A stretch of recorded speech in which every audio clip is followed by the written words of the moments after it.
Hello, Can hear me. everybody, and welcome to yet another nonsense retrospective. We're Devin and Rick. Say hello. Ha ha ha ha ha ha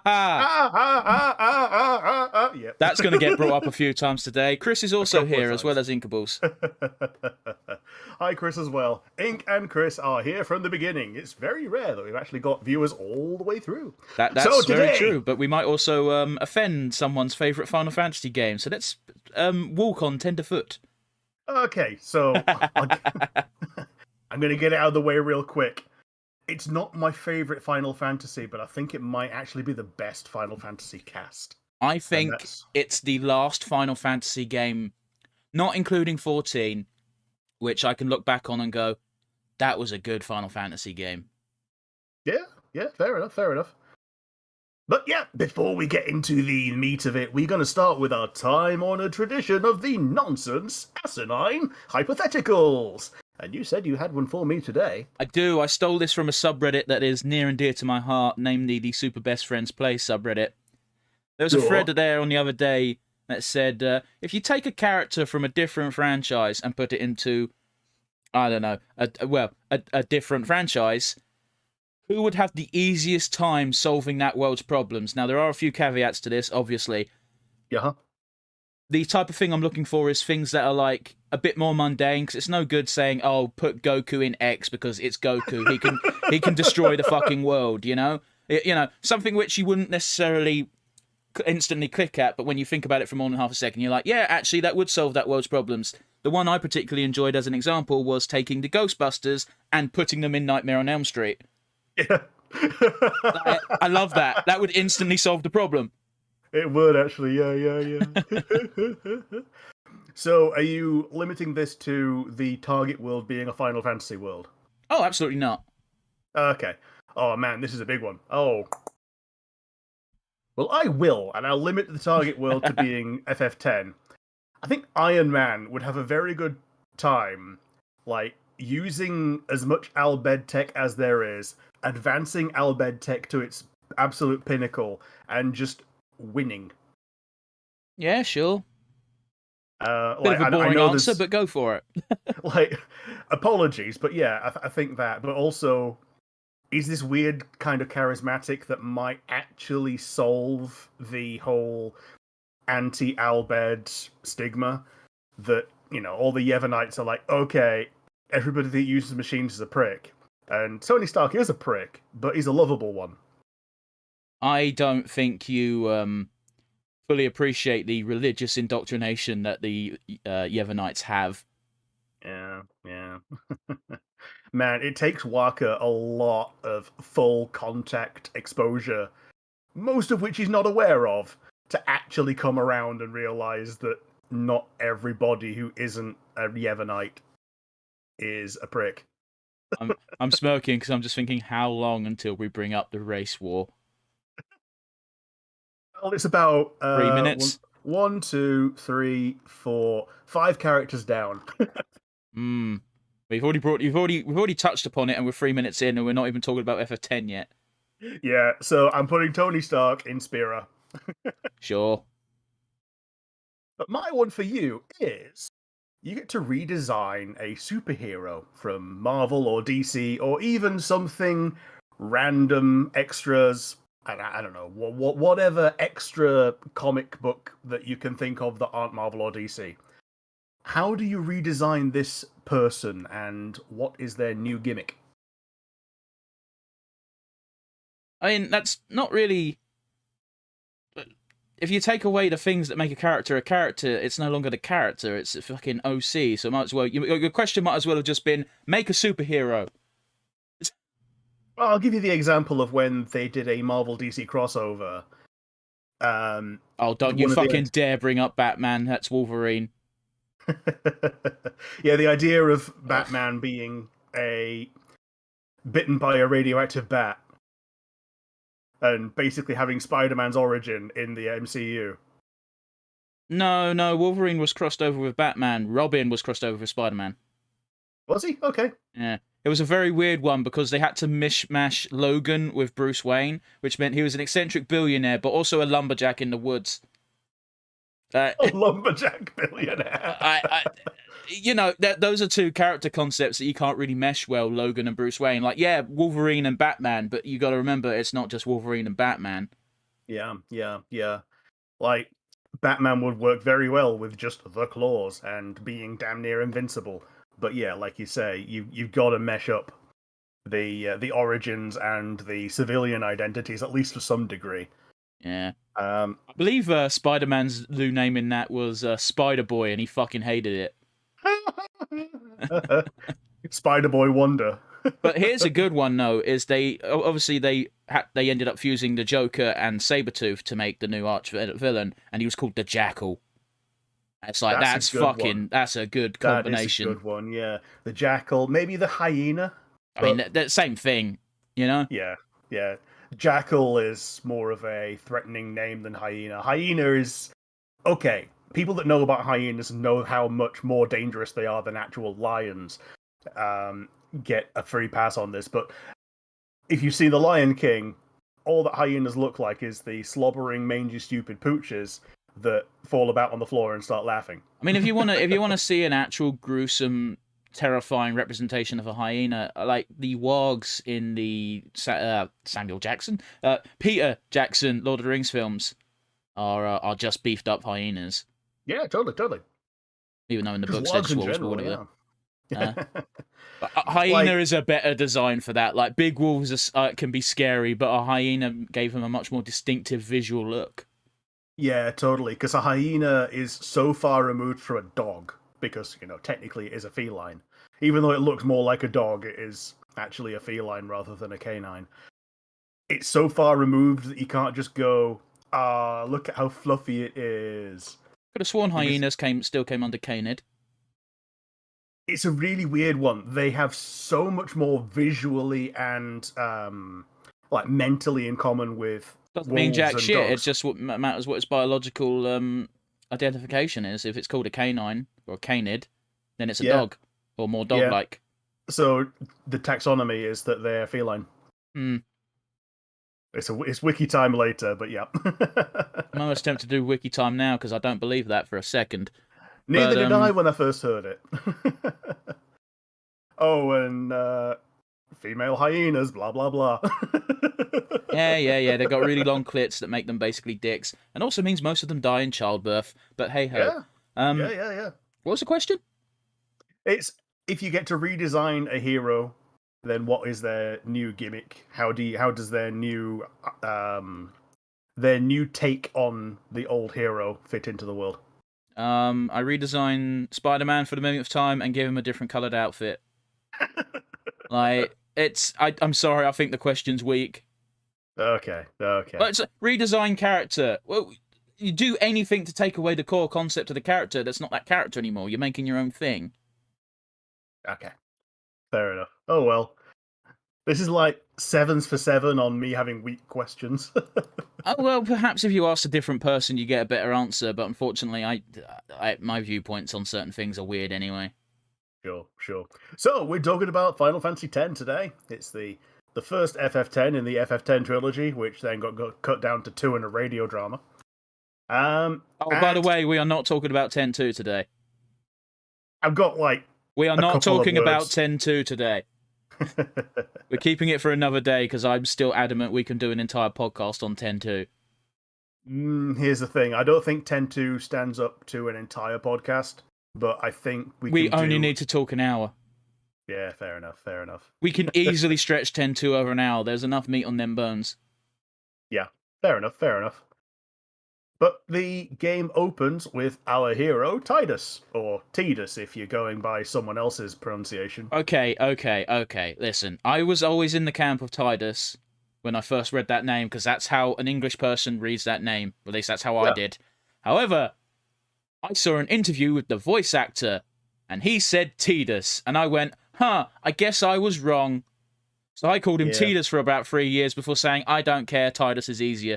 Yeah, because he's got the, on the front cover, he's stood in water. Like, he has a motif of the tide. If you like. Well, here's the thing. I only had Actually, he's not still on the front cover on the British version, is he? It's just the random. It's just the FF10 logo, isn't it, for ours? I don't remember seeing him on the cover in our stores. However, we are talking 22 years ago, 21 years ago, maybe. I can't remember if it was 2000 or 2001. No, I think it was 2001, 2002. Yeah. Oh, it's been a while. I think all of our Final Fantasies are just the logo on a white background, whereas the American market get more art. So I think their FF10 is Tidus on the front with... I actually know the reasoning behind that. Sure. The American market has always been geared more towards action games. Sure. And while the European and Japanese market like their turn-based strategies, American audiences less so. So they're less drawn to box art that is just a fancy logo. So make it look a bit more action-y and adventure-y than... Sure. Yeah. Chris said that it's on record that he said it wrong because the name was first said in Kingdom Hearts 2 and that ended up being taken as gospel. Sure. Like, I'm not going to argue with anyone. I just remember him saying it. So, like, for 2-3 years, I was like, it's Tidus, motherfucker. Yeah. And he says, live and let live, in Tidus' own words. Yeah, I do like the random quotes you get from characters when you run away. Specifically Tidus. Yep.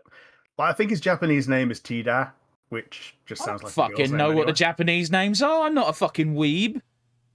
I certainly wasn't a weeb when I was 10. Not knowingly, at least.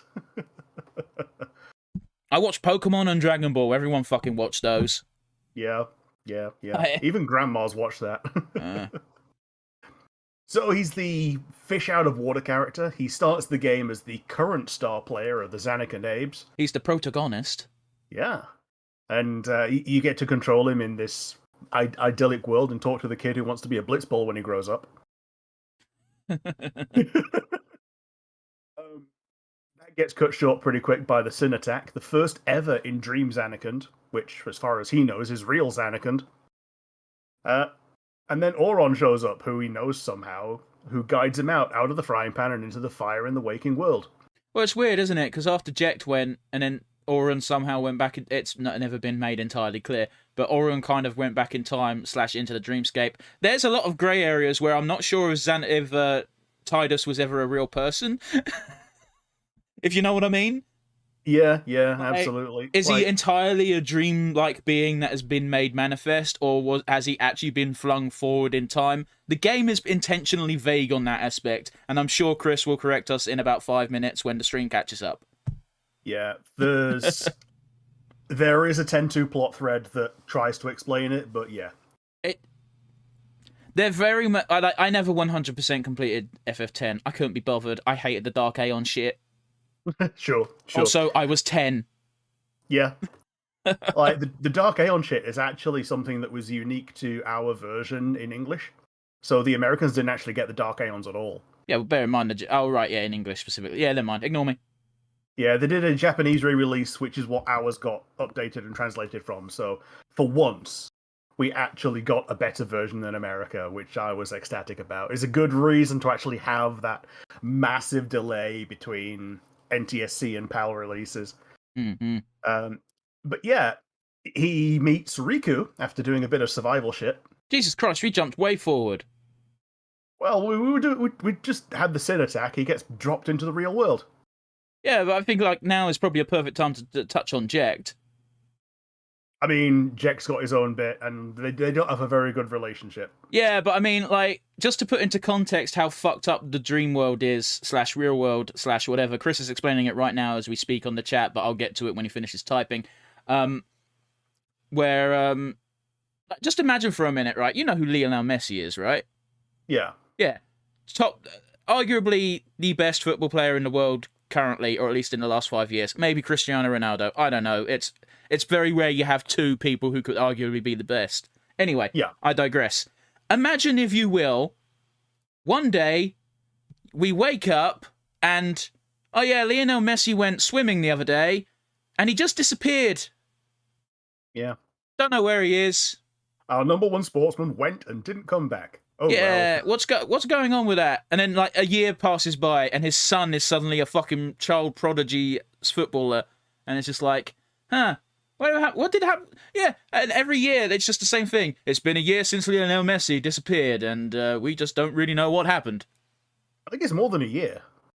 Like, I think actually Jack left when he was still like a knee high to a whippersnapper poo babby. Yeah, but like, I assume every year they do the same thing. It's been X years since blah blah blah blah. I think it's like 5 or 6. They do say a year at the beginning. It's just bear in mind it's been a while since I played FF10. I don't remember that. Like, it's literally the very first thing in the game as you're walking to the Blitzball Stadium. You got the narration, that guy going, "Oh, I remember the day that Jack disappeared. I spent all day talking to my dad and discussing blah blah blah blah blah." Some random bloke who I don't think even turns up again. yeah, fair enough. Bit of a tangent. Chris says when Auron passed on, he gained the ability to travel on Sin into Dream Anakin, because Dream Anakin is a summoning, as in Sin technically, as is Sin technically. I don't think it's made explicitly clear. I feel like it's very weird. It's all timey-wimey, dreamy-reamy bullshit, basically. There's one reason why that's plausible, and it's because Zanarkand is actually summoned by Yu Yevon. Sure. I'm not disagreeing. I'm just saying it was never made clear, in my opinion. It was all a bit blurred because the explanation is kind of bullshit, if you know what I mean. Yeah, and Chris brings up Auron's quote of, "It's been 10 years, I thought you'd be crying." Ah, all right, cool. Yeah, so, yeah, it has been a while. Yeah, I just remember at the beginning you've got the sports analyzer guy talking and going, "It's been blah blah blah since so and so went," and yeah. Yeah. And even, like, having lived most of his life, as far as he's aware, without his father, he's still in his shadow massively, because everyone else keeps bringing him up. Everyone else fucking loves the guy. But to be fair, like, he didn't do himself any favors by going into the same career. No. Being directly compared to someone who's better than you in every way. Yeah. Yeah. But yeah, he gets dropped into the real world, does some survival shit, meets Riku. He gets knocked out again, and then meets Wakka. We're not going to even talk about these initial introductions. Well, Riku doesn't have a name to begin with. She's just got a like a yeah, I know, but you're jumping. But you're jumping to Wakka, and she introduces herself as Riku before we get to Wakka. Oh yeah, she does. Yeah, she's the only person on the Albed boat that can speak English. Yeah, well, brother can technically speak it, but he speaks it like anyone speaking a second language. You know? Yeah. Like, it's just like, I can say words and I know what they mean, but I don't know if I'm using them in the right way. In which case, he actually resorts to mime for most things. Which, you know, is kind of adorable in its own way. I know you can't understand me, so... Yeah. Yeah, the swimmy bit, and the, let's you, me, that. Punch that. Yeah, man. Man, awkwardly enough, I had that exact encounter at my workplace the other day. Of I have no idea what language the woman was speaking, and she was you cannot mime a food type because you can't. And she a sausage. We were down the bread aisle actually, and she had her phone out, and she did the exact same thing people in Japan would do to me when I was trying to talk to them, and that is they type something in Japanese and it translates it rather roughly. Yeah. Now, the translation into English was waffle. I was like, I know what waffles are. I didn't say that, but I thought it. So I took her to the waffles, and she went, no. She knew that word, and then she did a mime like this. I'm like, I don't know what that means. Yeah, and I'm sure waffle maybe. I don't fucking my brain was not working with me on that occasion, and I was like, I don't know. I'm sorry. And then she walked off and she seemed a bit sad and I felt bad. And I really wanted to tell her, look, it's not you, it's me. I'm a fucking idiot. Like, I think the only solution to that would have been, like, because she had an internet connection and was able to go on Google Translate, just go on Google Images. Yeah, well. Yeah. Unfortunately. You didn't think of that. Well, I also didn't think of that, to be fair. Like, it's a real awkward sin. I don't encounter people who don't speak English very often. Mm. But, like, it's always a battle because I don't speak any other language other than English. So, it's guesswork at best. Yeah. Like, I remember writing out some instructions to another shop for people that came to the store that I was working at the time, and I was communicating with them through Google Translate back and forth. Yeah, which, as we all know, by the way, Google Translate is not the best service, but it's better than nothing. Yeah, I pretty soon learned that the word in their language for cable was kabel. You'd think Yeah. you could stretch that, because I know in French and in English, cash and credit is said the exact same way, barring accents. Yeah. Le cash, le crédit. Like, for real, you could, if someone said that to you while you were paying for something, you could probably guess what they were trying to say. Yeah, absolutely. But the thing is, they didn't ask for a cable. They needed a solution, and the solution was a cable. So they didn't come out with saying cable. So yeah, my homegrown solution was a brand new cable for the thing that doesn't work. Mm-hmm. But yeah, Chris is telling a story about a chicken and an egg, which I'm pretty sure is a comedy routine. Yeah. I'm pretty sure I've seen a comedian tell that bit, but yeah, sure. Grab an egg and point, where is mother? Yeah. Like the fucking Mexican dude who was staying up in Canada, and he got attacked by a Canadian goose multiple times when entering his workplace. And one day someone said, "Hey, what's up?" And he didn't know the word for goose, and he went, "I do not like the cobra chicken." Yep. But yeah, sidetracked enough. I reckon we should probably bang on. Where were we? Wakka, I think. Yeah, he comes to Besaid. He washes up on the shore, as it were, and he meets Wakka and joins the actual party. Like, it's a pre-formed party. He's a rando that just joins them, and yeah, you get introduced to people like throughout the Besaid adventure. I mean, just going back a little bit, I would love to play like a side game, which is just, hey, how would this have played out if Tidus stayed with Riku? Yeah, I didn't get fucked up by Sin. Was it Sin? I feel like it was Sin. Whenever something massive hits someone in the water, it's usually Sin related. Yeah, I think it was just a Sin spawn, because like actual Sin would just win. Oh, Chris is clarifying that he didn't say it was his story. He's just saying it was a story he'd heard. I thought you were saying it was your story, but yeah. Yeah. Maybe it was Tidus. Yeah, that's a good one. This is my story. Oh goodness, man! I would if someone said that as often as he said it around me, I'd slap them upside the head eventually. I do touch on that as well after a little bit further down. But yeah, because he's a new person to the world, he's the player's window into this. Well, both the old world that was comfortable and the new world, which very much isn't. But it's a storytelling device, especially with like young adult novels. Yeah. Of you need a window into the world, and that window is usually best served as an outsider themselves. So everything that's new gets explained because they don't know what's going on. Yeah, you wouldn't have a drama between two accountants, and the accountants explain accountancy to each other all the time. Bit of a mundane and weird example, but you're correct. Yeah, exactly. Like, if you got experts don't talk about expert shit. Like, they need a noob like Brett Hand. Well, like the go-to example, which is always easy to point to, as Harry Potter. It's the perfect example for that trope. Oh yeah. Like, growing into becoming a good example of that world, starting at zero. Yeah. It's also a reason that isekai is such a massive genre right now. Well, also because isekai relies on other tropes such as building a harem and being god OP. Yeah. Which I don't fault people for. Having power trips and fantasy trips is like something every human does at least once in their life. Yeah.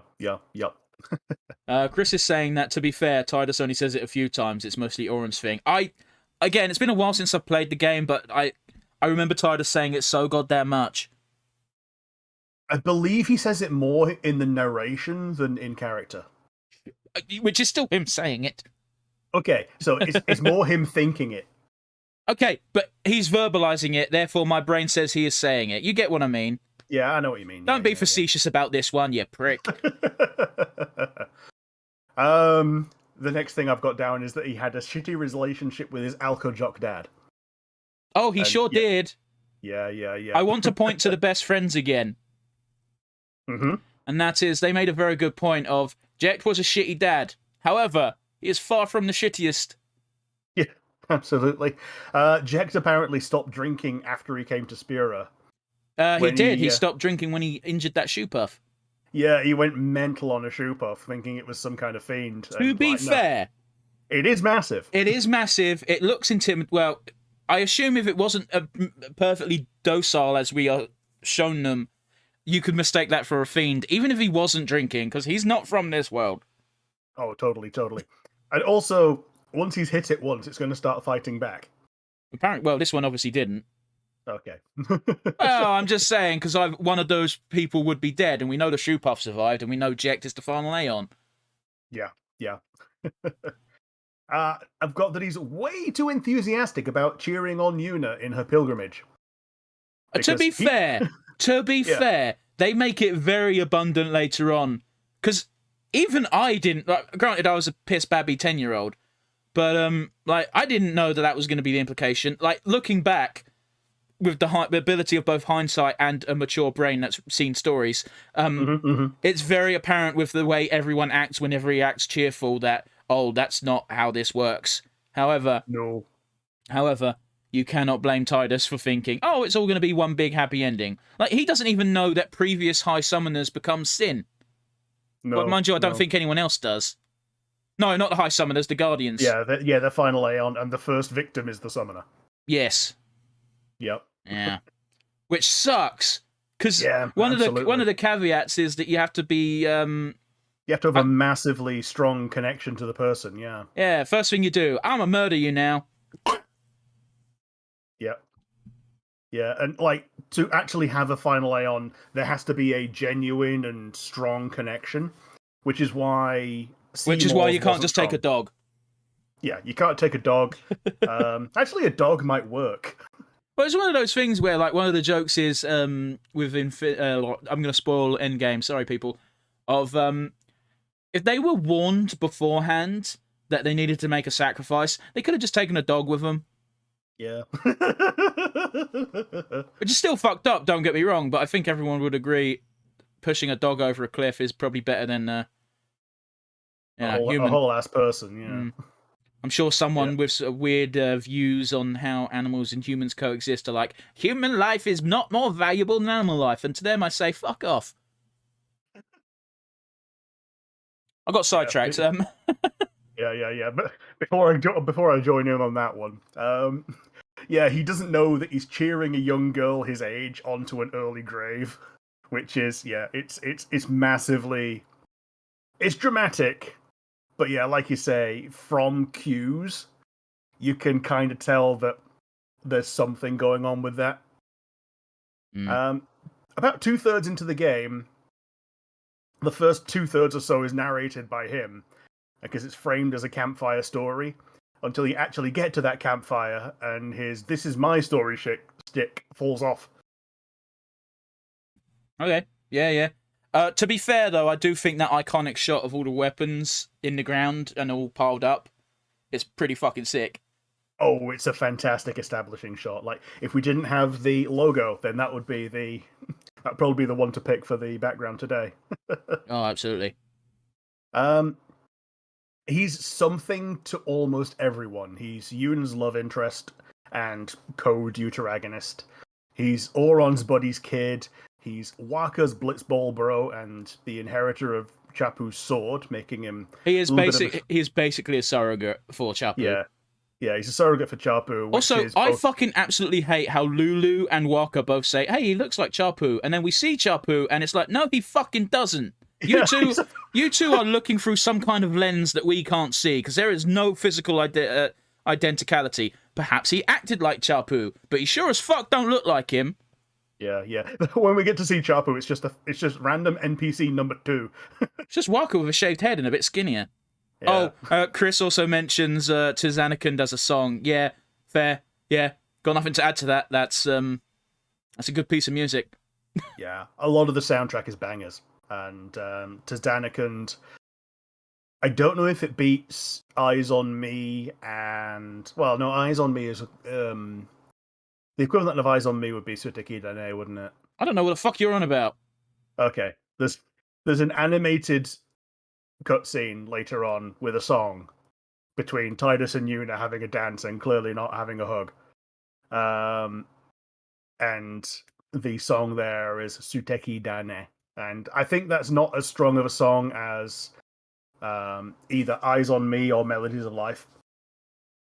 But sure. So it has its fans. Okay.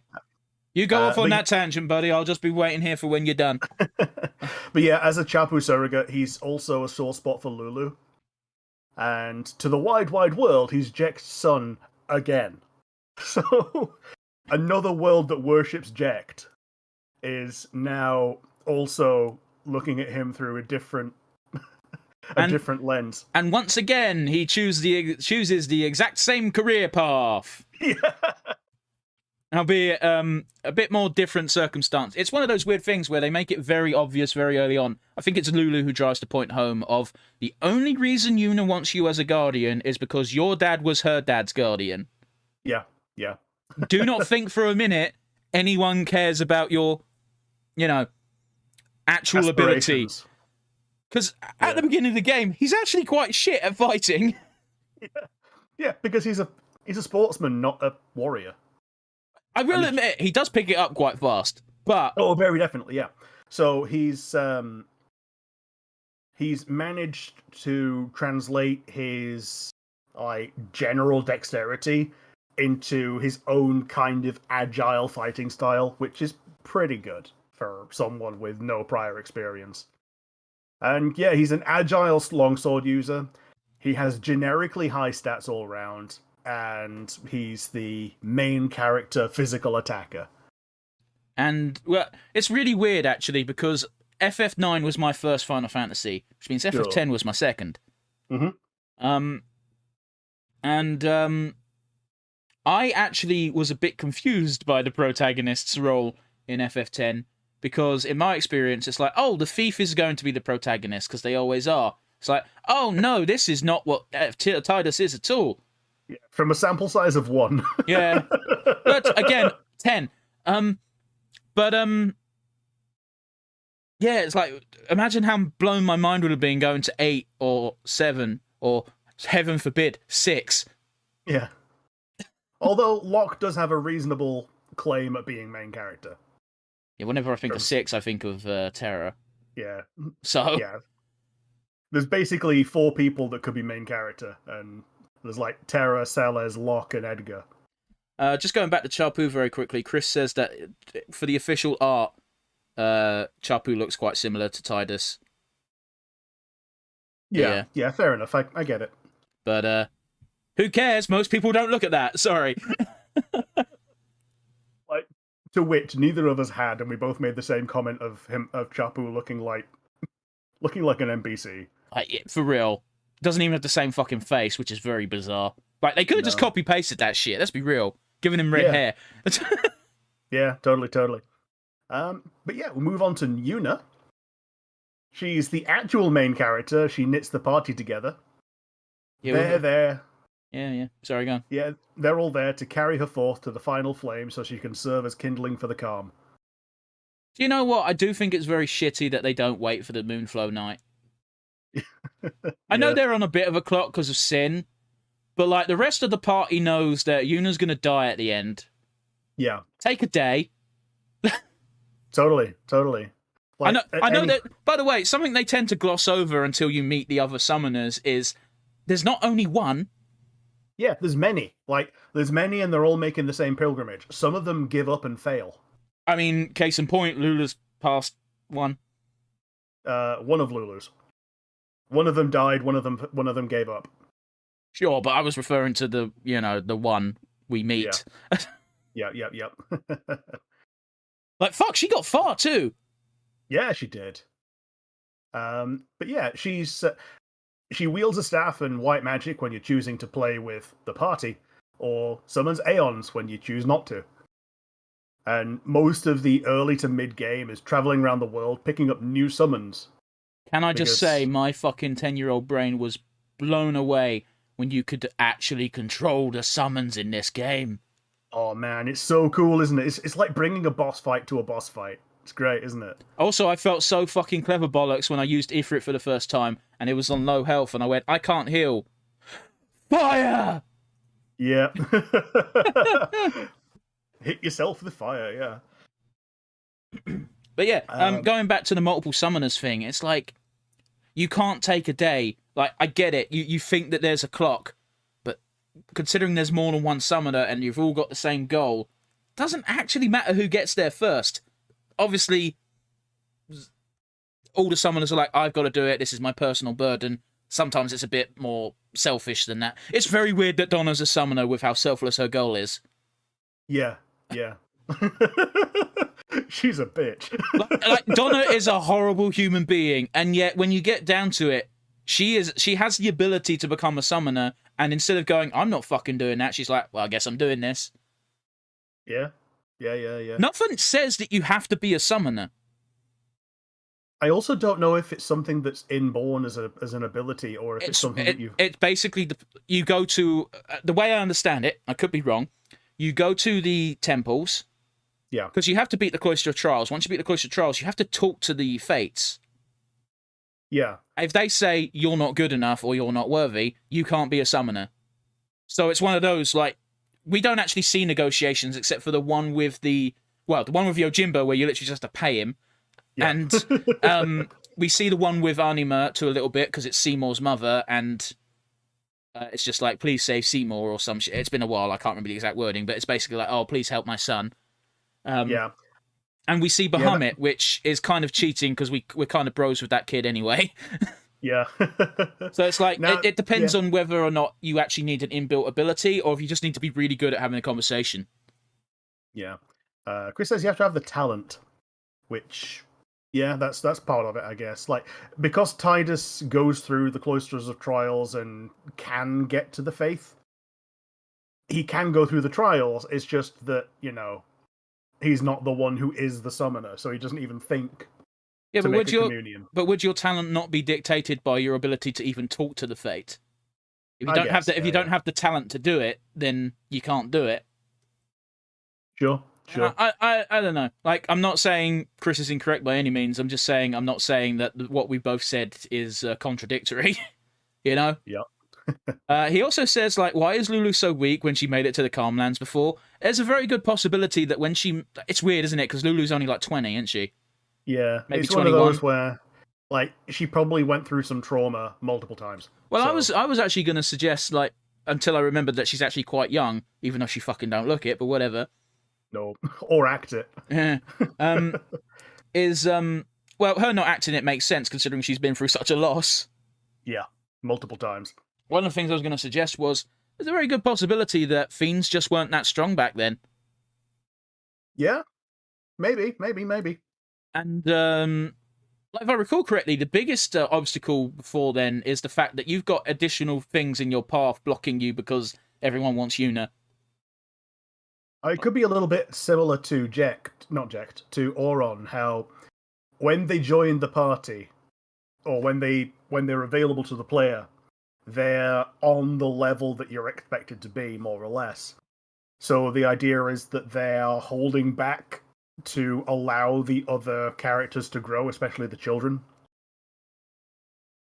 Sure. Because if you just do everything for them, then you're just not going to have a strong main character by the end of the game. Like, not so much in game terms, but you know what I mean. I get you, man. Like, it's one of those things where it's like, how come so and so is so weak? Well, because gameplay. Surprisingly, a lot of things go out the window when it's like, okay, we can't actually let the party have this character because it will break the game. Like when Seymour joins your party for one fight, and it's just like, oh, this motherfucker's actually quite strong. It says we should have had him for a guest for this episode, just saying. Well, we didn't know until yesterday that you're actually off today, so... That's actually very true. The reason why we don't talk to people about being guests is everyone we know works on a Thursday. Yeah, usually. On every other Thursday. Like, shit, I didn't even know he was off tomorrow, and I'm meant to be hanging out with him tomorrow. Well, it is Good Friday, so most people are off. Well, I Except, work retail, which means I don't get days off just because everyone else is. Yeah, you get a Lou day to take at some point in the future. I got to work Sunday, and the store's shut on Sunday. Oh boy, that's Yeah, even worse. sucks dick. Anyway, sorry, sidetracked. While the story is framed as Tidus's story, it's Yuna's quest above all else. And she's softly spoken, firm in the belief that any amount of true happiness is worth the sacrifice, which is like her defining character trait alongside, generic heroism and compassion. Yeah. She does grow out of this. Yeah, I played 10-2. Yeah. And it's because of the end of the game, more or less. Like, she's seen that not just her efforts, but everyone else's efforts coalesce into a good ending, even if it's at a personal cost that she now wants to reverse. It's one of those things where it's one of her traits of, like, I'm willing to sacrifice myself and everything that means. She gets to the end of the game, and it's just like, you have to sacrifice one of your closest friends. And it's just like, no. Because again, everyone knows that the price for the high summoning is summoner dies. They don't know that Guardian also dies.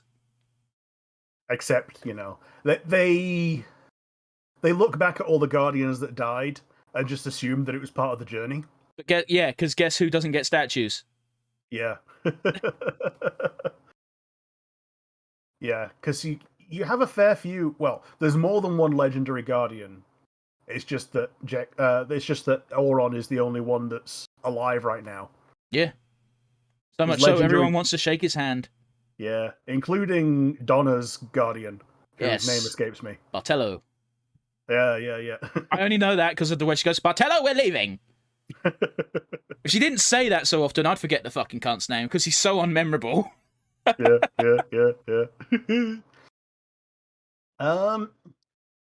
But yeah, while saving the world along the way with martyr syndrome, the other thing that she can do is sendings. She can send the dead to the far plane, which is the physical afterlife. Well, any summoner can do that, correct? Yeah, any summoner can do that, but we only see Yuna do it. We don't see any of the other summoners do it. To be fair, Yuna's the only... Yuna's in our party, so there's that. And every other time we see summoners, we're not in the middle of a dire thing. I think we don't see it, but it's implied that Donna and Isaru do ascending at the end of the home stuff. Yeah, and also, well, the only other time that I can remember a summoner being in a dire time is when you've got that small amount of control over Seymour, where he joins the party for like 20 minutes and then leaves. It's not even 20 minutes, it's a one battle, and if that takes you 20 minutes, you're fucking shit. Yeah, okay. But, like, the section takes about 20 minutes. Like, you only get Seymour for, like, one battle, maybe a random. I'll tell you what, I did as a kid go, he's got a limit break, George. Yeah. So I did, there is one gameplay file where Chris is on the lag, it's fine. Yeah. Fuck, what was I on about? Right, yeah, I did once. I got a save file where that fight took half an hour because I was just skipping turns, letting Seymour get hit because I wanted to see what his limit break was, and it turns out it was shit. Yeah. He's basically Yuna with attack magic, and that's it. To be fair, like, if you got half a brain, you'll use some of your friendship orbs to learn black magic early on. Oh, yeah. Or save it until later, until you've got the good black magic on Lulu and learn those. I'll be honest with you, one of my tricks was, because I used the advanced spear grid, so there's less key locks for the basic attack shit, is I did that as well, yeah. I'd actually send Yuna down the black mage route, and grab a couple of, grab the basic set of 4, and then it costs less sphere level to backtrack, so it was very quick to get back onto the right mage line. Also, who gives a fuck about the null spells? Fair enough, yeah. Well, they're good when they're new, and then later on you just heal through it. But yeah, Chris says that they do the sending in the Albed home bit, and you do actually see it. Well, it's one of again. I I've not played this game in years, and the first time I played it was 20-odd years ago. So a lot of stuff is just like, I think they do this, but I'm not sure. Oh yeah, and Yuna is more powerful as a black mage than Lulu because her magic stat is what determines how good summons are. So she's got lots of it. Yeah, well. Yeah, but guess what, Lulu? Yeah, true. I know what I'm about, son. Until Super Endgame, where your party is basically Tidus, Wakka, and Yuna, and now and again you switch in Riku for a mixture. It's also like, considering like you can put Pierce on longswords, you don't even need Kimahri or fucking Auron. Yeah, totally. Yeah, like Super Endgame, you don't even need Pierce because it's like a flat reduction. So you might as well just brute force it. Also, if you've got a magic caster, don't matter. Yeah.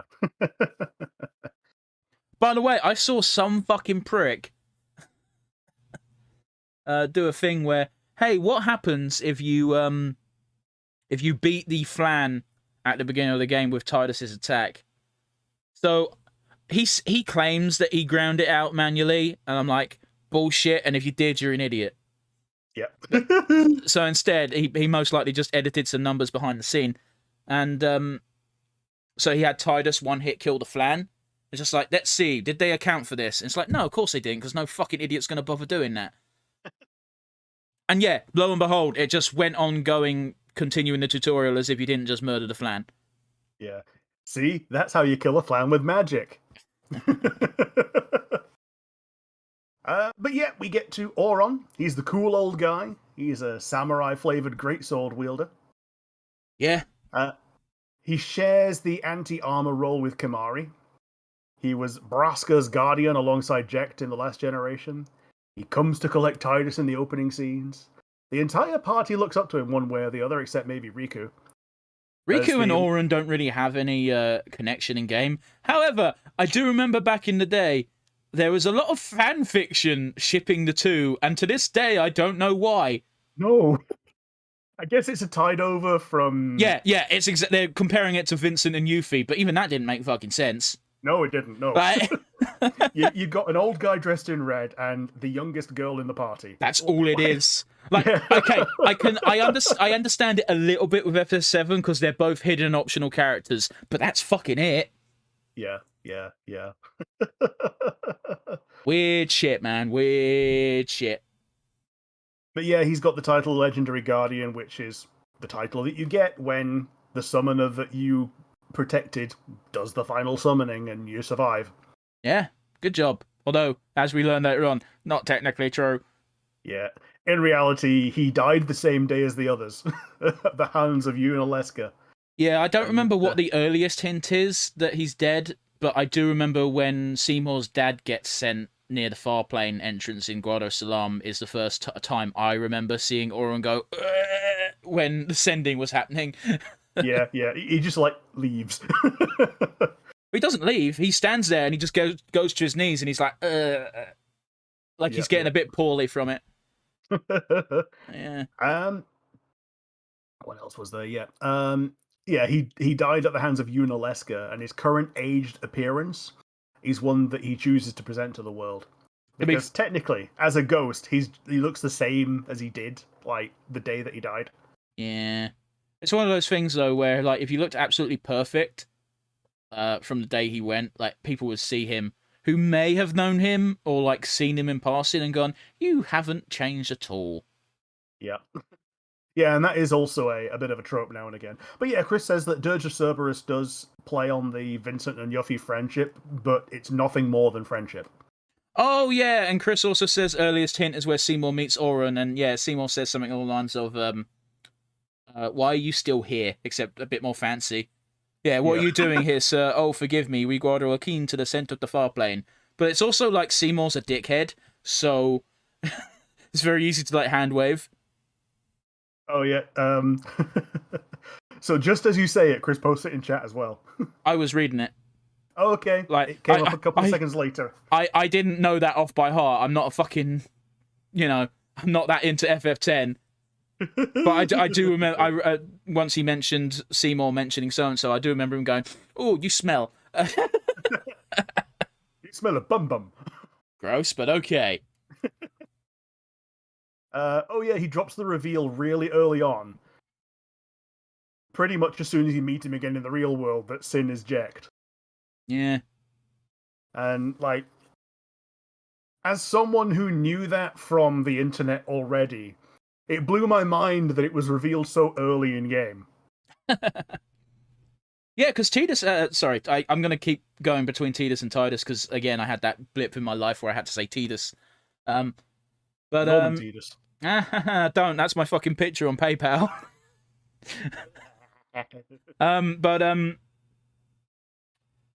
yeah, a really early game conflict inside Tidus's mind is the fact that he knows that Jecht is Sin. And it's one of the driving factors for him to actually keep being on the quest in that, well, my old man's causing trouble, I've got to solve that. But I can't let anyone know that. Yeah, gotta stop it. And, yeah.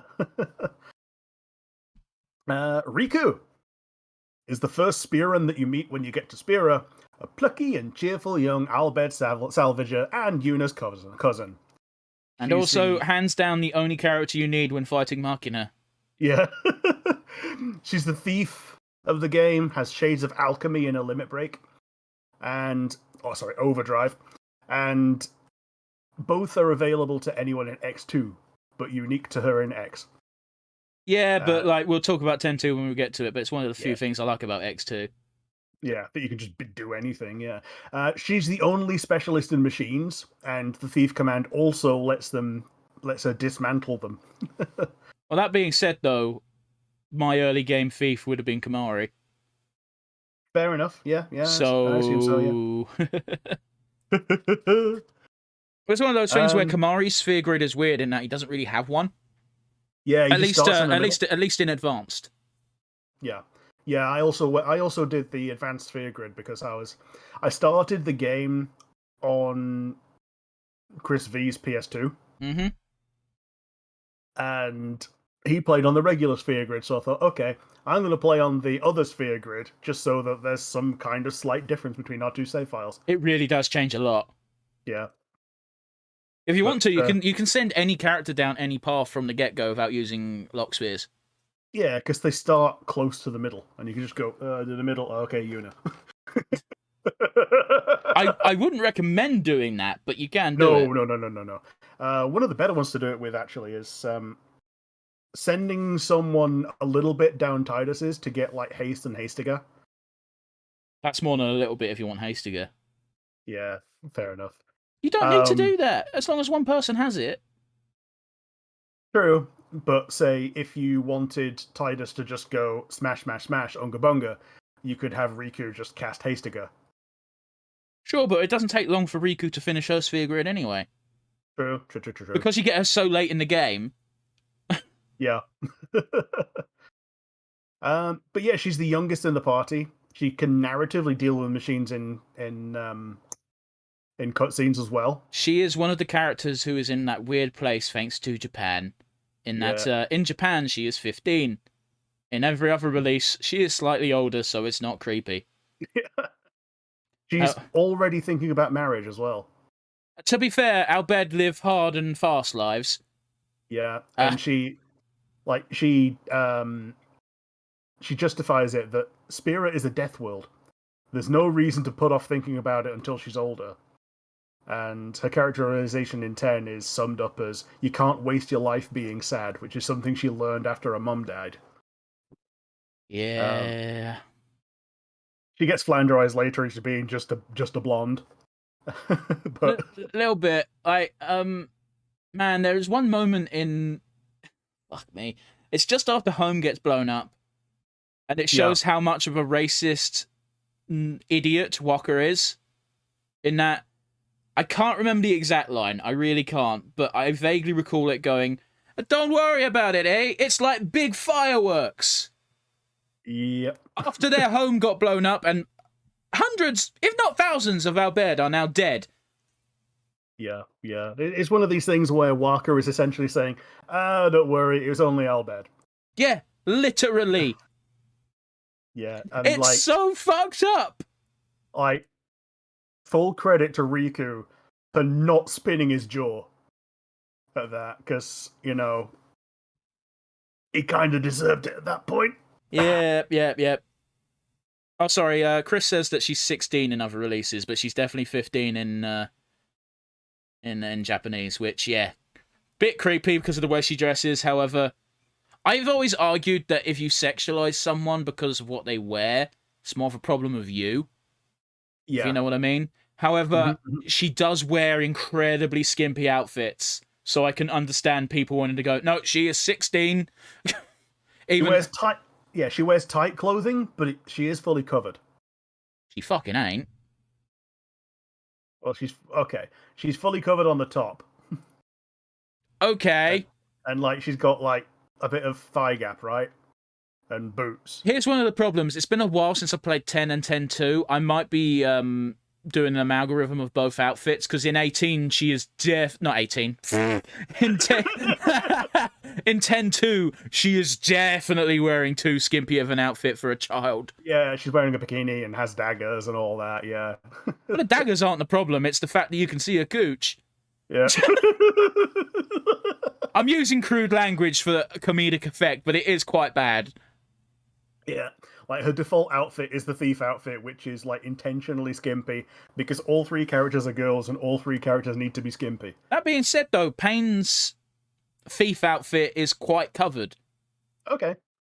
So it's like they can do it, they just chose not to. But anyway, that's a conversation for another day. Yeah. So Wakka, he's the incumbent captain of the Besaid Aurochs. He's Yuna's guardian, yeah? And he's the second playable person to encounter in Spira, yeah? More importantly, he drinks beer and is best friends with Jake. Yeah. Which I didn't know when I was a kid.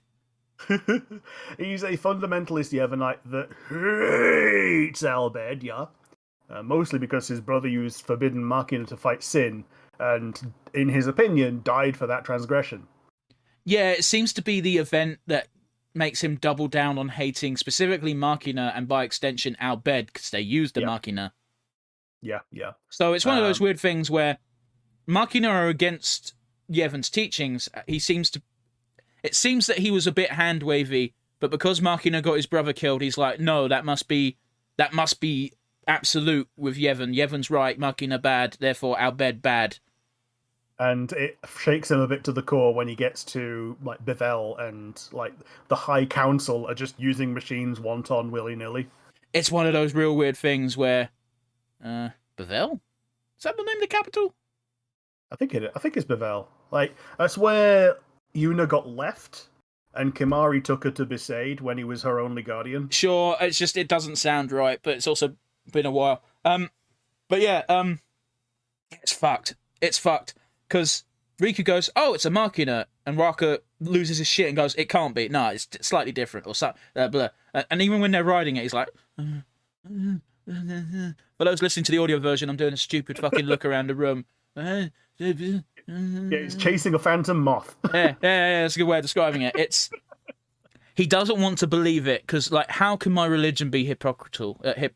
Fuck it, you know the word I'm trying to say. Hypocritical, yeah. We got the confirmation that yes, it is Bevel.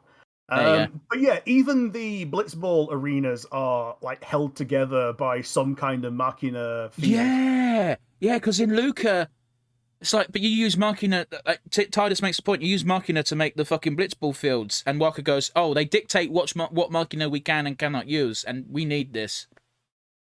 Yeah. It's so blatant, the bullshit. Like, to their credit, yes, they do need Blitzball, because they need something to take their mind off it being a death world. However, because they haven't got Machina, unless you travel to Luca, you can't watch the fucking games. No. Which is something they actually bring up in 10-2, where you've actually got screens everywhere, so people can just watch games of Blitzball whenever they want. Yeah, and not just your own home team. Comes back with a trophy or doesn't. Yeah, they either come back with a trophy or doesn't, and now and again you can watch them swimming around in the pond near where they live, or the ocean, or whatever. But yeah, he doesn't realize that Riku is the race that he loudly hates, or even that Yuna is a half-blood, until, way later when he's hit around the head with a brick, One of my favorite things, and again, I'm going to reference the the super best friends play when they did FF10. It was just after Yuna got rescued from the Albed scumbags. I'm using air quotes. Yeah, yeah. And one of the one of the guys just went, "I could smell one right now. I could smell half of one. If I find an Albed right now, I'ma kill it." And Yuna's just like,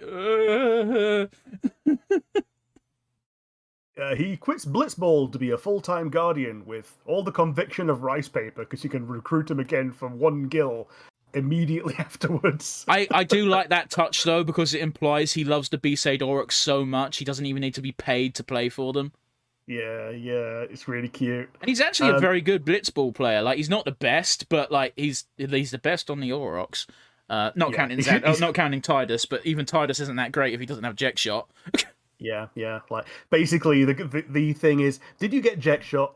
Yes, you're gonna win that game. Did you not get Jet Shot? You're gonna struggle. You can win that game without the Jet Shot. However, you've got about 1 minute and a half when you have Wakka on your team before the game gets cancelled. Yeah. It's. I think I heard the story from Chris V that he didn't get the Jet Shot. He still won the game because Wakka scored both of his goals. Say that again. Sorry, I've sort of blanked out. He didn't get the Jet Shot, but still won the game because Wakka scored both the goals that he had that needed to win the game. Yeah, because, like, again, if you don't have the Jet Shot, the only way you can even have enough shoot to score a goal is if you get really close to the other goal with Wakka and use Venom Shot. Yeah. Man, Wither Shot 3. Dude, that thing was bullshit. It was so bullshit. The status effect Wither could break an enemy team. Yeah. And guess what? Brother learned it. Oh, those dirty cheating Albed, you see. I had a really multiracial team when I played Blitzball. Like, The first thing I did was recruit that big, thick Wonso lady. Oh yeah, there's 2 Ronso ladies that you can have. One of them's really good as a defender, and is the one that I could find. So she was on my team. One of them's really good at getting the ball up the pitch because her endurance is bullshit. Yeah.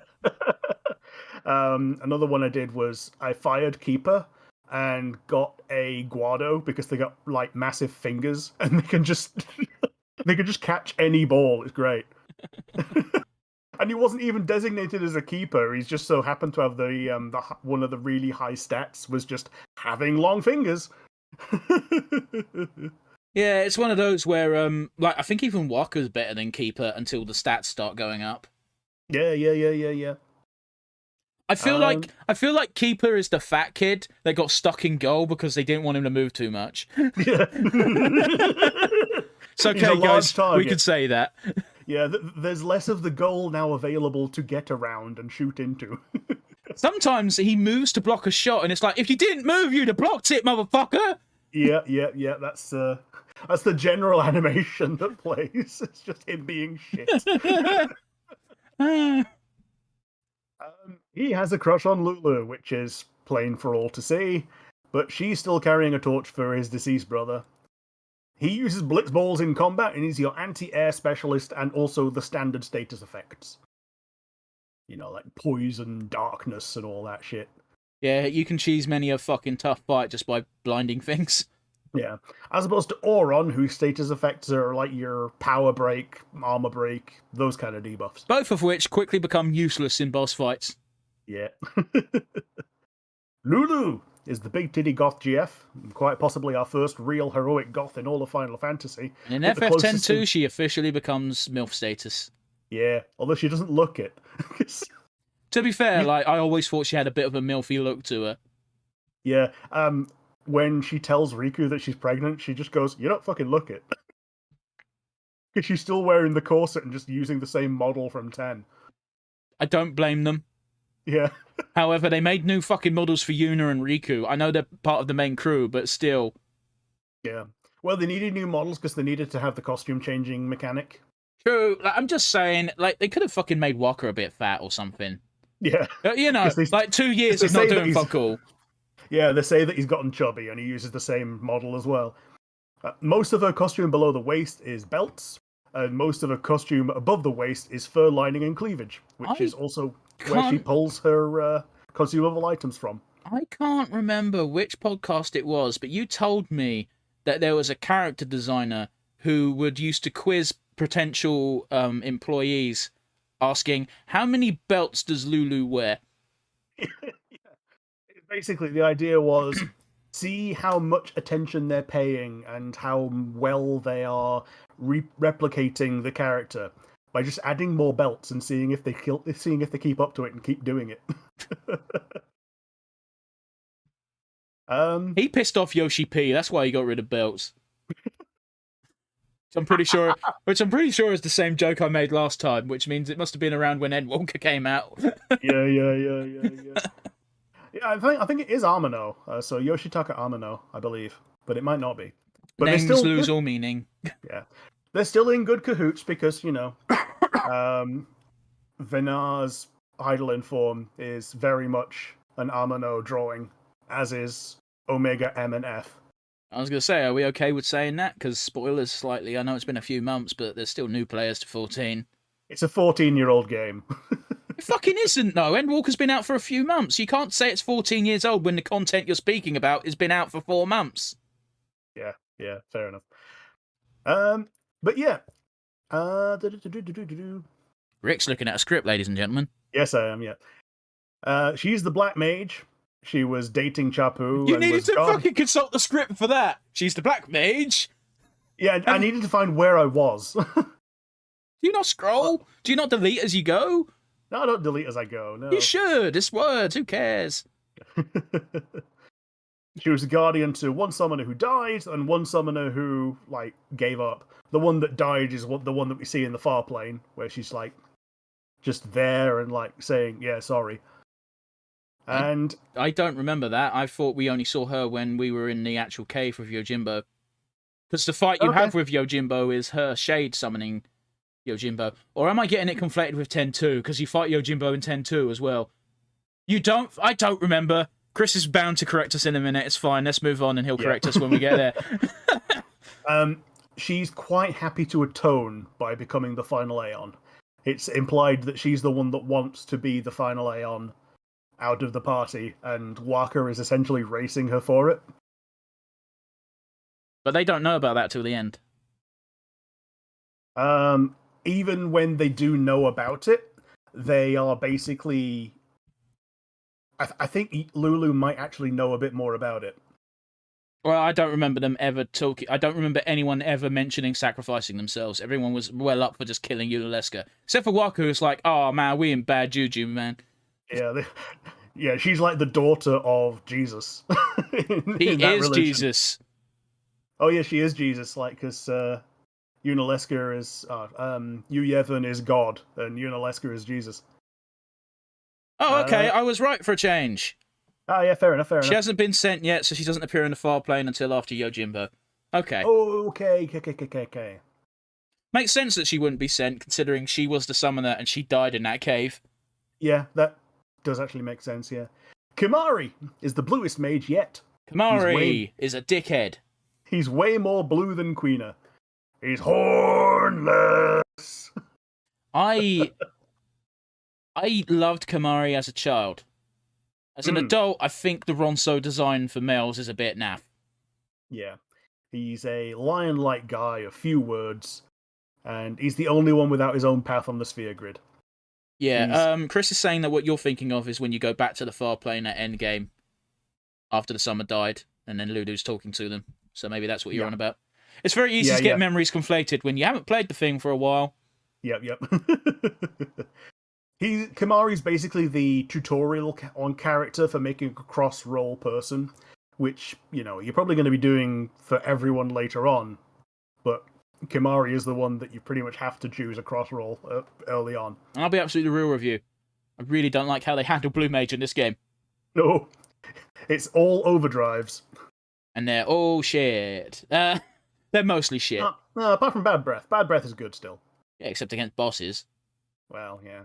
And also, hey, guess what, guys? Don't worry about lancing everything. Just wait until a boss fight on the final mountain. Yeah, you get all the ones that you missed. Most of them, anyway. I think there's like one or two that those two characters don't have, but it's What a Yeah, waste. I think they don't have self-destruct because that would make the fight too easy. If they just used it.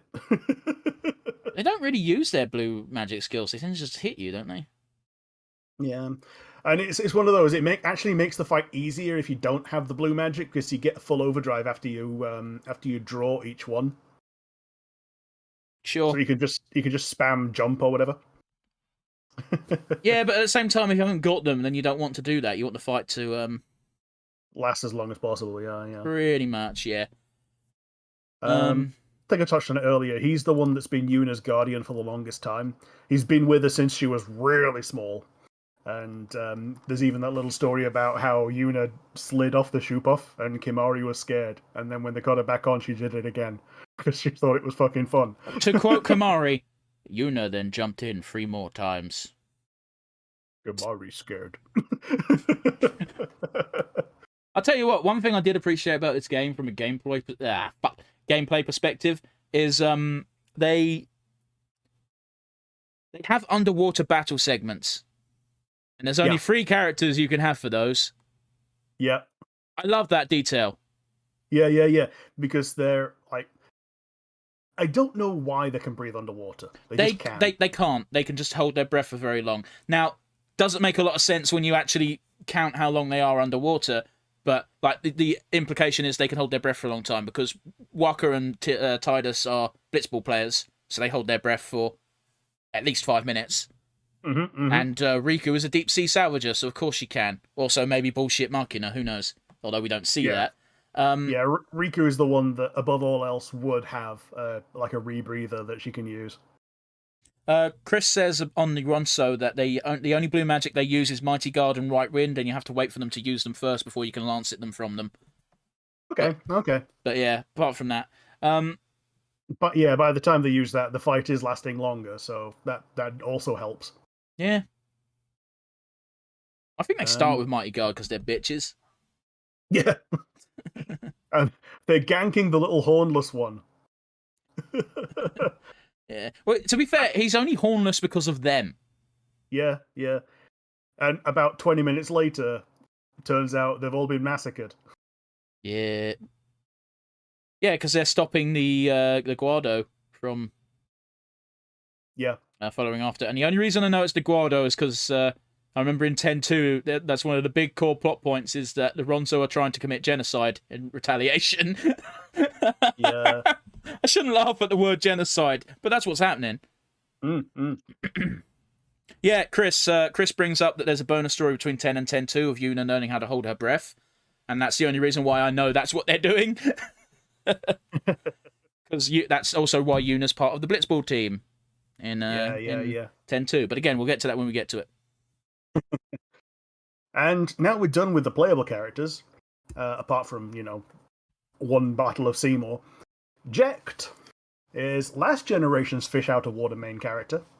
Tidus' dad, and an inhabitant of Dream Zanarkand. He fought alongside Braska and Auron and became Braska's final Aeon and the current Sin. And the reason that he's the Aeon rather than Auron is because by this point he knows there's no way to return to Dream Zanarkand, so his life may as well have had some meaning. I think his parting words to Auron are literally, "Hey, can you find my kid?" Yeah, take care of my boy. Doesn't say it in quite as many words, but that's the sentiment. Yeah. Because he thinks that Auron has a better chance of working that shit out than he does. Yeah, because he knows he's a shit. Like when you look at the fucking Braska spheres and the Jecht spheres, like I think there's an Auron sphere and a Jecht and a Braska sphere thrown in as well. But the Jecht spheres pretty much make it that Auron and Jecht didn't really get on, except they did. Yeah. The fuck was that, Rick? That was a tinny. Oh, right, okay. I heard was click, and it sounded like a camera going off. I'm like, what the f-? But until obviously the late game ones, they late in the journey they're more buddy. But at the beginning, Auron is always just like, why is this clown still with us? Chris brings up that he still wants a prequel game with Braska, Jecht, and Auron. Oh, just play the mod. It's one of those, I actually think they frame the past story very well. to the point that most of it can be glossed over by the fact that it's told better through the legend than potentially through actually seeing everything. It's one of those where I don't want to play Final Fantasy X again. Because that's all it would be, apart from, without the Guardo intentionally trying to stop you. True. It would just be the same journey, except you got a limited party and less roadblocks. Yeah. Yeah, he's the Ultra Star player of the Zanarkand Abes. The actual Ultra Star, like you say. The best player that there had ever been. One might say the best there is, the best there was, or the best there ever will be. Yeah. He's a showboating sportsman through and through, to the point that he can't turn it off, even to be a real father, which is the source of almost as much conflict as him being Sin, which is saying something. It also doesn't help that the world idolizes him even more than Auron. So... Well, yeah, everybody likes the fallen hero more. Yeah. Because again, in the general public's eye, Jecht fell defending Braska so he could summon the final Aeon. Yeah. What is actually interesting is that when is it the hymn of the faith that they sing to get Jecht's spirit to be toable? We say sing. It's more like humming. Oh, there's words to it. It's like Ie bo mi yo bo me cho. Yeah, but it might as well be humming because that's gibberish. Yeah. But yeah. Okay. Seymour.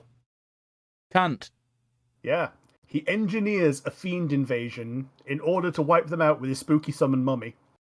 Haha. And prove to a mistrustful world that he's on the people's side. He has the horn for Yuna, except not really. He's trying to trick her into a marriage by saying, yeah, we'll unite Spira. And also, he just wants to use her to become the next Sin.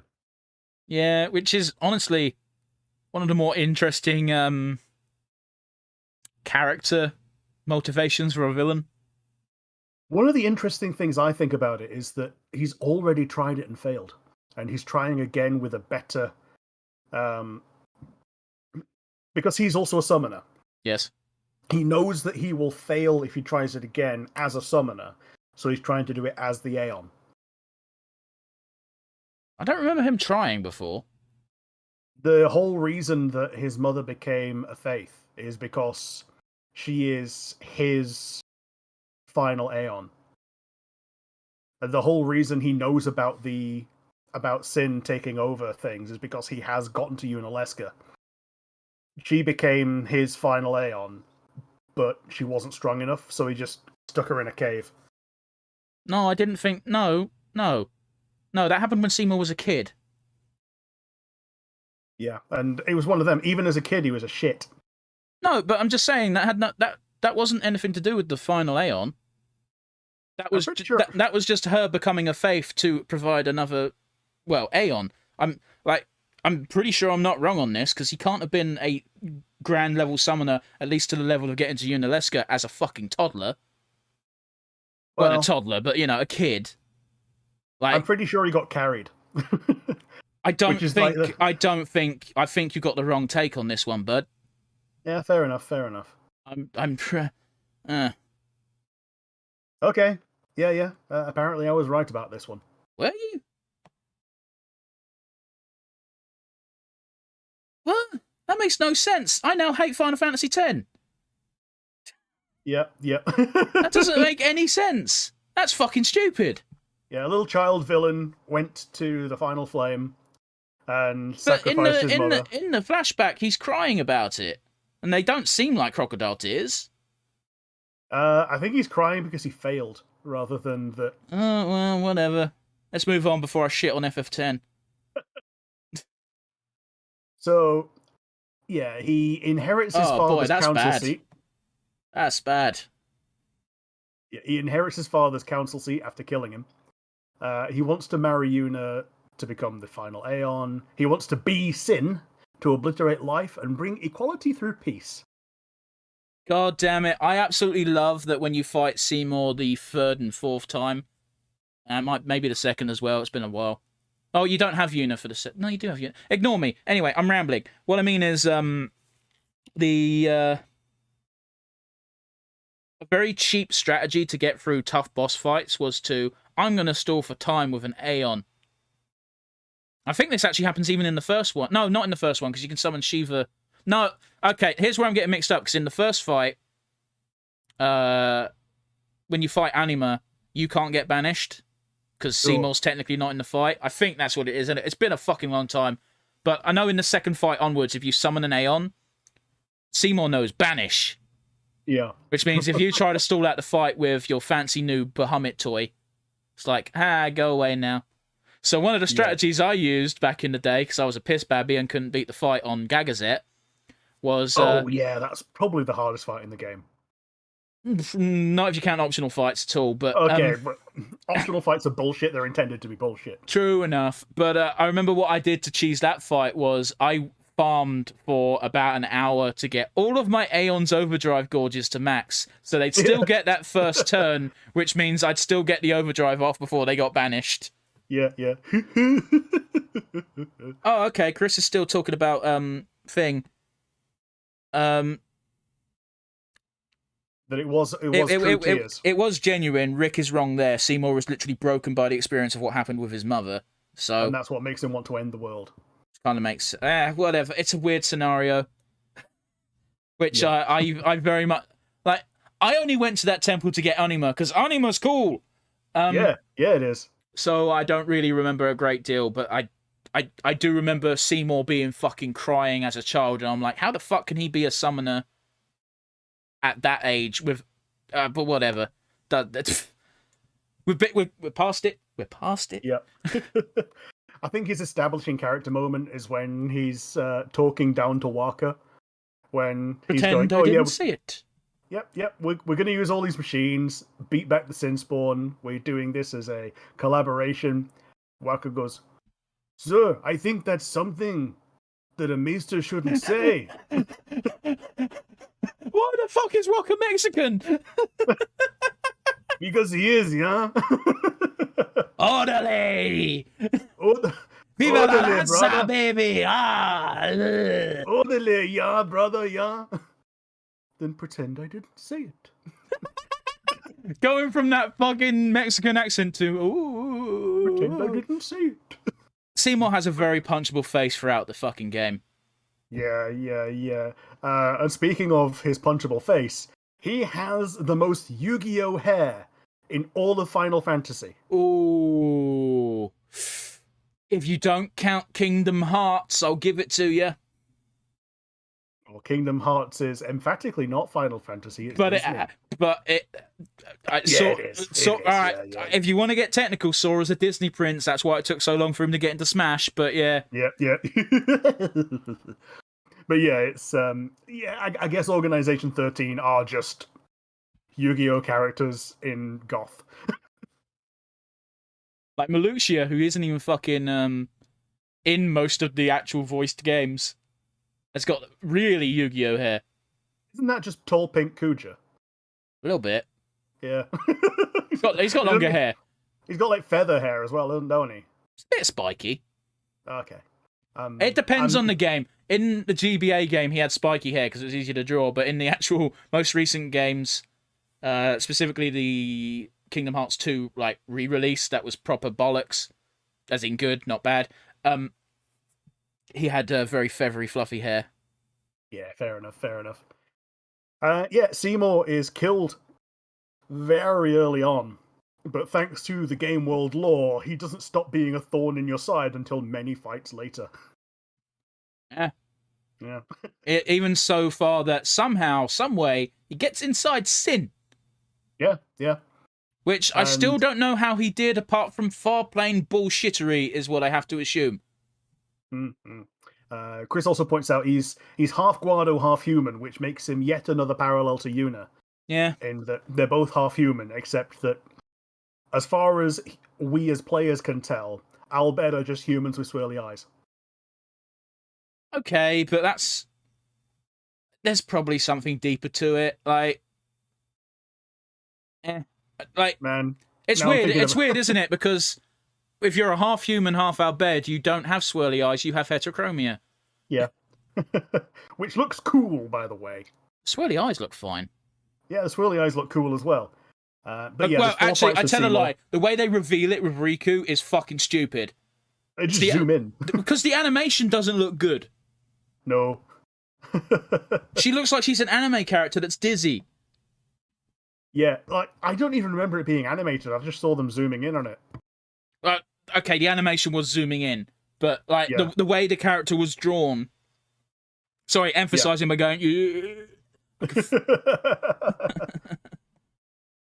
But yeah, so while Jecht is Tidus's villain, Seymour is Yuna's villain.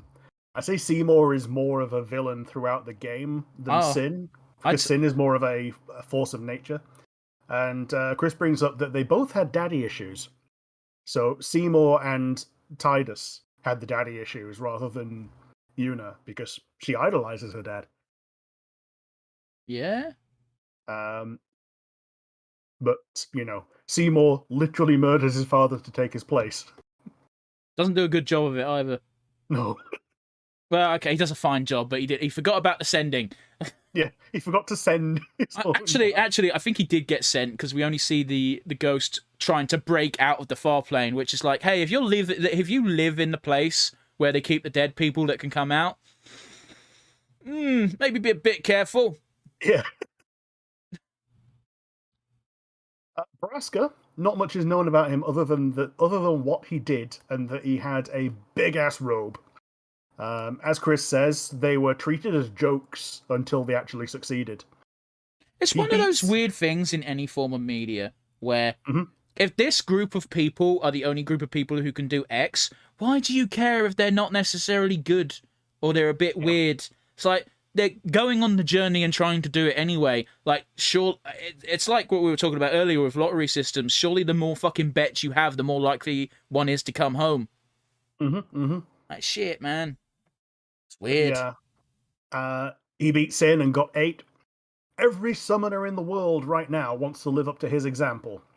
But for Yuna, it's just that bit more personal, since he left her as a child to go save the world for later. But it's one of those weird ones where I feel like every generation of summoners has the exact same motivation of, I want to be like them, because they're the one in living memory who did it. It's very unlikely that you're going to live through multiple sins, as it were. Yeah. Like, people have done it, don't get me wrong, a fair amount of people, but like, just by the fact that villages regularly get wiped out, it's very unlikely. Yeah. Chris points out that Seymour's father, even though he was sent, it was an unclean death. Sure. So that's kind of why the spirit is still vengeful even after being sent. So yeah, regular ghost rules. Yeah. And that's another thing. The reason that they send people is because the dead envy the living and will almost invariably turn into fiends. The fact that Auron has stayed this way for so long is testament to his willpower. But there's people who have lived even longer as unsents, including like half of the High Council. Yeah, which is fucked on another level. Yeah, you got basically a council of zombies that are just like controlling the world and keeping the status quo. Sid is the father of Riku, also the father of Brother, and uncle of Yuna. He's also a bit of a knobhead, but I like him. Yeah. He calls Brother a mohawked moron, and then when Riku agrees with him, immediately after, he gives her a verbal slap on the wrist and tells her to stop picking on him, which I think is one of the funniest things in the game. He blows up home when it's infested with fiends, because, there's a good reason for this. He's the one that united the Albed. He knows that they can rebuild later because he's seen them pull together and do it already, and he's confident that they can do the same thing again.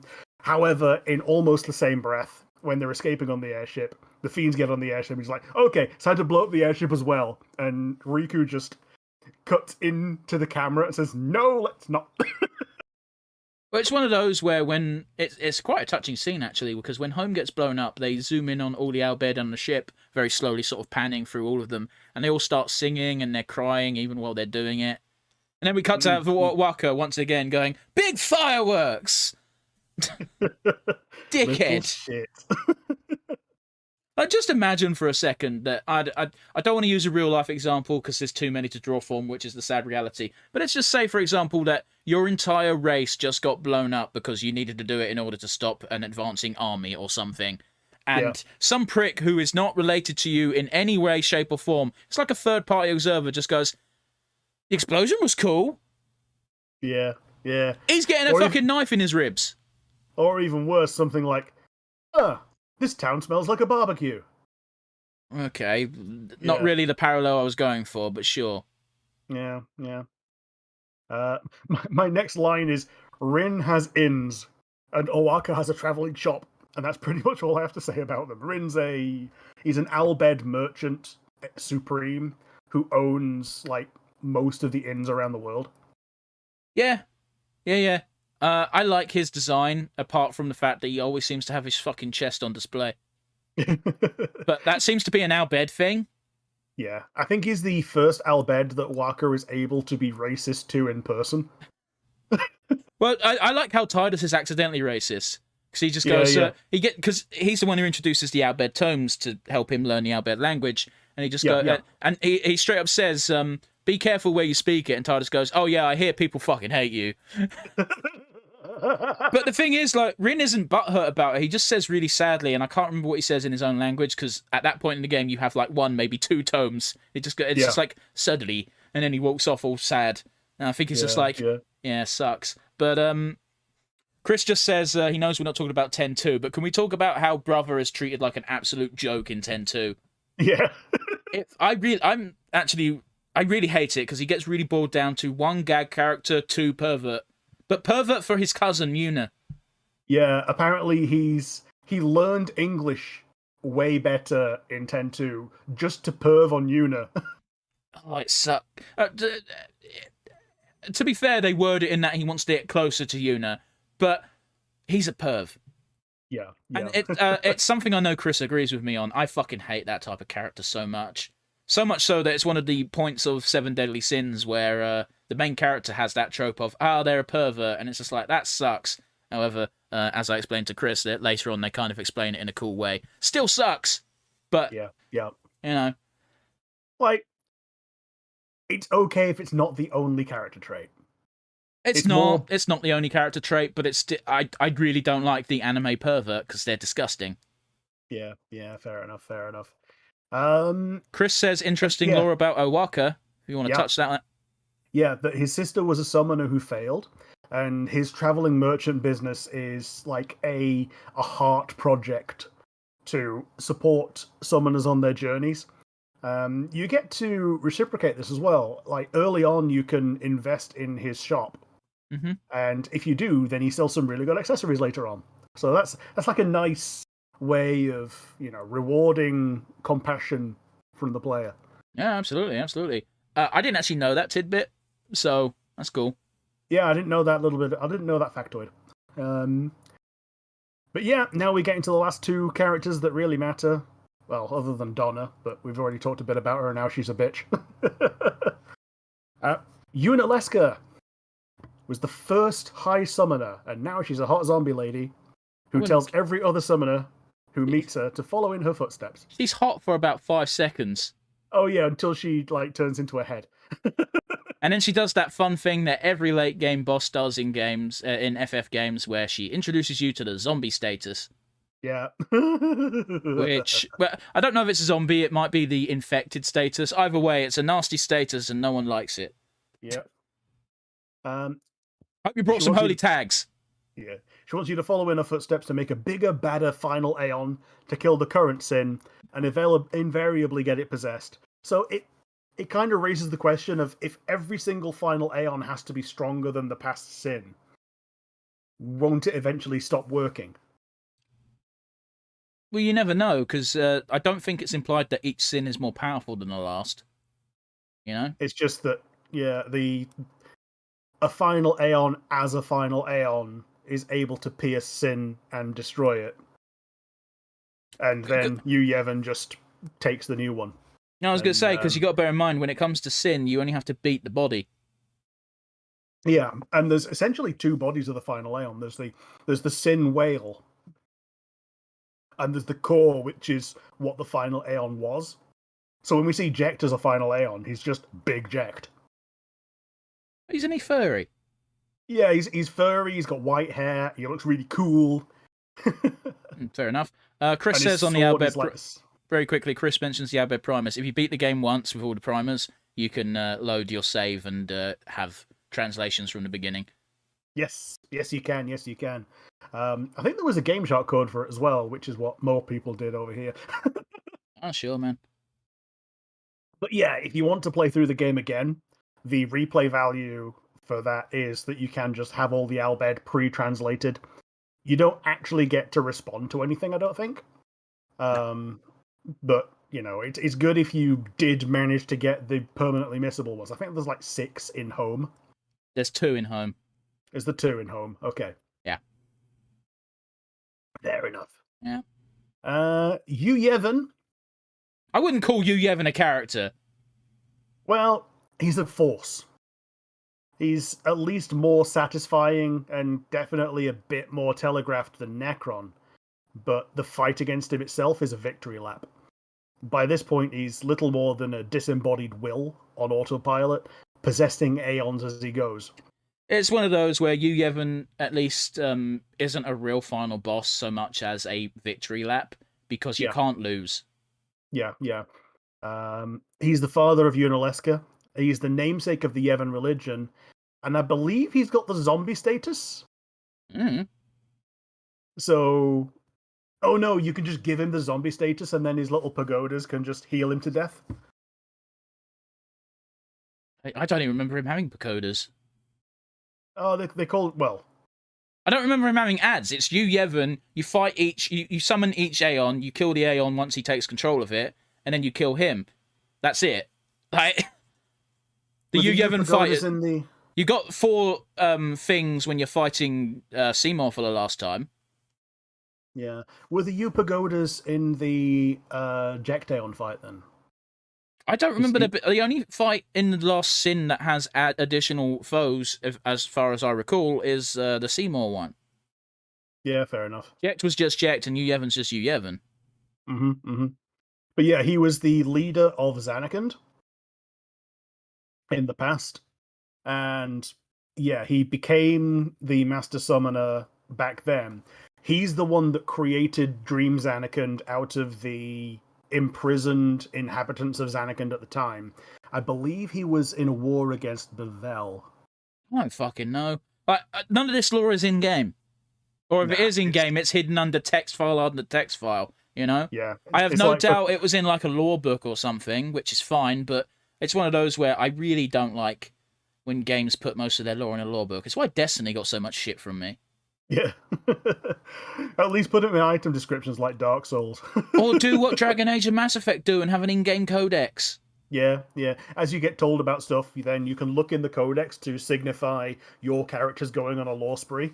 One of my favourite things in Dragon Age Inquisition is every time you got a new codex article, you could press the select button or the equivalent thereof, and it would instantly take you to the most recent article you picked up. Sure. Chris confirms that the Yu pagodas are there for the Braska Final Aeon, so big Jecht. Sure, Phase 1 and Phase 2. I definitely don't remember them being there for Yu Yevon. So, and like, I'll be honest with you, the Jecht fight is a blur. Yeah.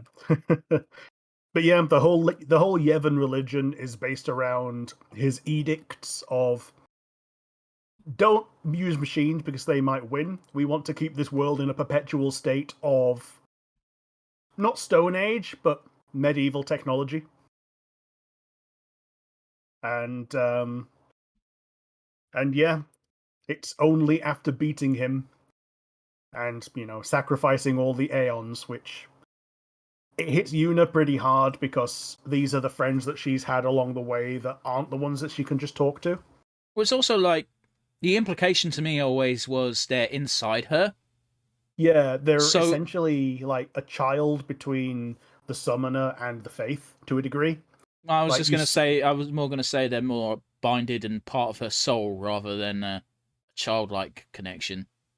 Yeah, you just summon the thing that you receive from the faith as a gift for your devotion and your worthiness, and she's had to slay them all, which is a big pain in the arse. And then she sends Titus and Auron, and she doesn't want to. Oh, no shit. Yeah, there was a fun little thing when we were kids that whenever you see Titus talking to Jack, you just go, "I hate you," in a really tiny little voice. Okay. And at the end of the game, when Yuna goes, "I love you," just went in little Titus voice, "I hate you." Okay. See, I'm not going to be ticklish here because I'm not even going to lie. This ending made me cry as a child when I played it first time. It was meant to. Because I didn't know Titus was going away until it happened. As a way to stop crying, we tried to make it funny. It's like in like Hunger Games when the kid has to die. Like we just sat in the lounge going, bye, bye, bye, bye. It's easy to do that when it's something you don't care about, but like this was a multiple-hour RPG. It's what I would do every day after school. I was like a month-long journey for me. Yeah. And I remember I went downstairs to my mum, and she was like, "Why are you crying?" I went, "It's a stupid video game." Video game made me sad. Story ended. Sad because story. It legitimately hit me. Like looking back at it, I'm like, that's really dumb. That's not that sad. Yeah. But as a kid, it was probably one of my earliest memories of loss that was actually outright depicted as loss. Yeah. And Chris says that neither of them get sent. Auron passes on his own because like his work is now done. He basically sends himself, and Titus just jumps off because you didn't kill me. I win. I'm just thinking of that scene from IT Crowd where he gets up and walks out the window. Yeah. Venom. Yeah. His fraud has been like blown open. It's like the tax revenue service are here to discuss discrepancies in the pension fund. Just goes, I see. Tell them I'll be a moment. And he just stands up and fucking walks off. Walks out the window. He doesn't even yeet. He just fucking goes. It's one of the funniest scenes in television history, in my opinion. If you don't at least chuckle. Yeah. Jeez. And that's a good moment that lets Matt Berry's character like come to the forefront because he was also a different but also fun character in the IT Crowd. Yeah, but he also didn't exist before then. Yeah, fair enough.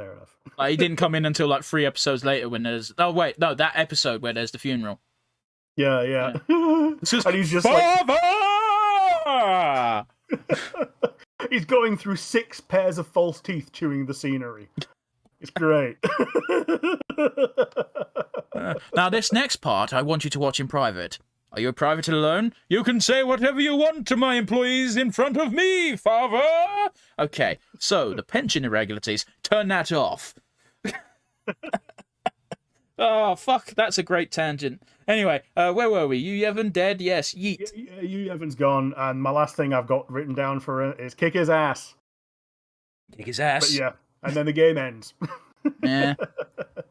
It was a good game, and on a technical side of things, back when EA weren't a crapshoot evil company, I enjoyed the battle system to this game so much that the only reason, or rather the main reason I bought Lord of the Rings The Third Age is because they just stole the fucking ATB system from this one. Yeah, I remember that game. It's the Lord of the Rings RPG that actually is an RPG. And it's great. Yeah. You get every single character is a clone of some archetype with the serial numbers filed off. Yeah. Apart I don't think you get a proper mage, do you? You just get that one fight where you're alongside Gandalf and he's like 44 times more powerful than anyone else in the party. Idril is your mage. Okay. She has magic, and your dwarf also has magic, but it's... he's more of a tank than a mage. It's a really weird... some of the fucking builds that you can do are weird. But it's weird, because like it's more like you've got counterparts to the Fellowship, but the fighting members, not the hobbits. Sure, yeah. But it's also like you've not got a good parallel for Gandalf. You've got two characters that are just Rohirrim and don't really fit anyone. But then you've got Berefor and Elagast. Elagast is a ranger. Berefor is a Gondorian guard. They are both analogies for Aragorn. Yeah. However, when you look at the Fellowship, Berefor is actually more Boromir. And totally. Elagast is more actual Aragorn before he becomes, King Elisir. He's more Strider than King Elisir. Yeah. Sorry, I got really sidetracked. I love that game. I could actually do a podcast about that game. You know how Chris knows everything about FF10? Lord of the Rings Third Age is that for me. We can roll that into a general Lord of the Rings one. We're never doing that. No. No. But yeah, Chris brings up Yuna's closing line of, all the lives we have lost along the way and the dreams that have faded, don't forget them. And then you cut to, ha ha ha ha ha ha. Yeah, in the defense of that scene, they were both forcing laughter. I will defend the intent of the scene all day, every day, but you cannot defeat the fact that is shit voice acting. Well, not even, because they break into actual natural laughter afterwards when they both realize how goofy they sound. Nah, man. Nah. Disagree. Well, specifically Tidus's that sounds like a fucking crow. Okay, it's goofy. I'll give it that. It's meant to be goofy. I'm not budging on that. But yeah, they do break into actual normal laughter afterwards. So they both can do normal laughter. That's fine. They're not pretending that they can't. I think the scene could have done better without being ha ha ha ha ha. Because when Yuna joins in, Yuna's fine. I'm specifically dissing Tidus in this. Yeah. Well, they match up in perfect time until they break into giggles. Okay. Because she also does a ha ha ha ha ha. Yeah, I know the scene was intentionally shit. I get the point of the scene. I don't think it worked. It should have been done better. That's all I'm saying. Well, on the plus side, we could spend an hour arguing this. On the plus side, it's now a fountain of memes. This is true. If that's the one they chose, then the director needs to have a ton of shit thrown on him. That's all I'll say. Yeah, there's the number of times I've seen a song remix where all the instruments are ha. Well, Rick, go to bat for me on this one. How many times do I shit on terrible performances and then immediately go, I don't know if it's the actor's fault, but the director should know better? Yeah, absolutely. Like, I think the most recent example is Daisy Ridley in Star Wars, in that I don't know if she's a good actress or not, but she's not a good actress in that. Yeah. And if she was told to act wooden, the director fucked up. It's the standard Star Wars thing that you can have an actor who has acting chops and give them the direction of be wooden. And you're not going to have a fun time watching it. Look at Hayden Christensen. I was actually going to point to another famous example that might be more famous, and that is Daniel Radcliffe in Harry Potter. Yeah. Specifically, the later, the older Harry Potter, where all of his scenes, he is terrible. He is so wooden and bland and unlikable. And it's like, I've seen him act. He can do stuff.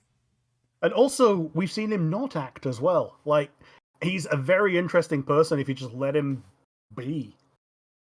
But obviously, you do need to act at least somewhat to be in a movie. You can't just be Daniel Radcliffe. Anyway, tangent aside, shall we go ahead and do our final three? Yeah, let's do a little bit of a wrap. So, From Final Fantasy X, do you have a favourite moment?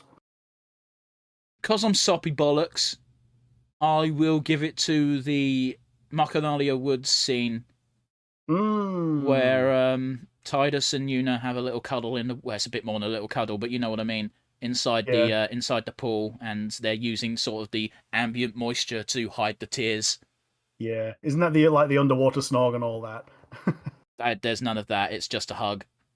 Okay. I think you're getting this conflated with some other form of media, perhaps something sordid you watched. Anyway, do you have a favourite moment, Rick? My favourite moment is an Auron quote when a dragon comes up and he goes, "Ah, the red carpet has teeth." I don't remember there being a dragon. Yeah, it's some kind of draconic thing. I think it's on the way to rescuing Yuna from the forced marriage, which she's agreed to do against her will, but she's agreed to do it. Yeah, I don't think that's the case, because when they're going up to the stairs, it's all Machina and guardsmen. Okay, fair enough. But yeah, Chris is mentioning a meme. Don't worry about it. But we can't just talk about the good stuff. Do you have a weakest link? Weakest link is a terrible game, and anyone who likes it should feel bad. No, I'm joking. I guess it's going to have to be the Sphere Grid has kinks. That system has kinks. It's a decent leveling system, and I enjoyed it for what it was, but could have been better, definitely. However, sure. I do understand that a game does not have infinite budget. It does not have infinite staff. It does not have infinite space. Yeah. Oh, I'm wrong, and apparently there was a snog. Yep. Whatever. I just remember them hugging. The hug bit is the bit that got my. The hug bit is the bit I'm giving it the favourite moment. I don't give a fuck about the kiss. The red carpet has teeth is the every fight in the airship. Anyway, which is kind of leading up to it. Got sidetracked. But yeah, like, the Sphere Grid could have been better. And yeah, I understand there's limitations, there's time constraints, there's budget constraints, there's staff constraints. Not everyone can just work shit out on a dime. I get that, that's fine. But we have to give a weakest link, and that's mine. Flinging it back at you, weakest link. It's pretty much the same. That coming from other Final Fantasies where people had regular levels, it felt really weird to shift into something that was essentially levelless. Yeah. And based entirely upon your upgrades. Like, I don't know if it would have worked better if you had separate character level to sphere level. Well, I can tell you for a fact it wouldn't, because I played FF12. Yeah. Fair enough. I suppose, yeah, FF12 is what I'm pointing at as a potential fix to this. But even then, it's not really that much of a fix, because there's so much, like, around the spheres. Spheres are not just what you use for XYZ shit. There are spheres out in the world that you can just go pick up and watch something through. Yeah, that is a weird word choice, but at the same time, I get it. That's not the most egregious thing about it. Yeah, and then they're essentially the prototype for Materia, which is also fun. I hate what I'm reading. Chris says Sphere Grid was originally meant to be a tattoo system, which they had to scrap and use as just a Sphere Grid system, we know. Later on, though, they reused it. Oh, yeah, because it was so good in 13. Oh, yeah. Oh, boy. A Final Fantasy franchise we're not doing a podcast on, because I don't want to hate for an hour and a half. Anyway, I also didn't finish it, but oh well. But yeah,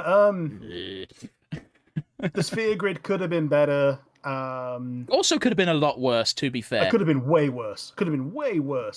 You could have had to farm for every single sphere that you have to use to, like, upgrade, rather than just organically getting pretty much everything you need. You could have also had to have, like, siphon magic off of your foes and then pump it into your stats and then never use the magic. Yeah. But no one would do something that dumb. Yeah.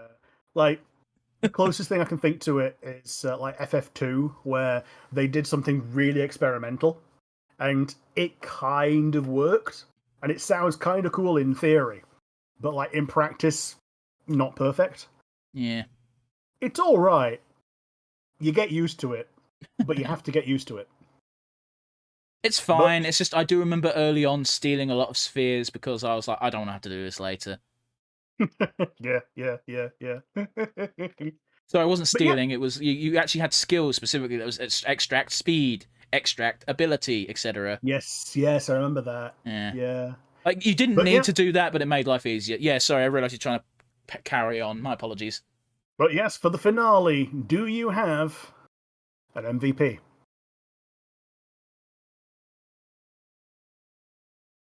I think it's going to be Lulu's tits.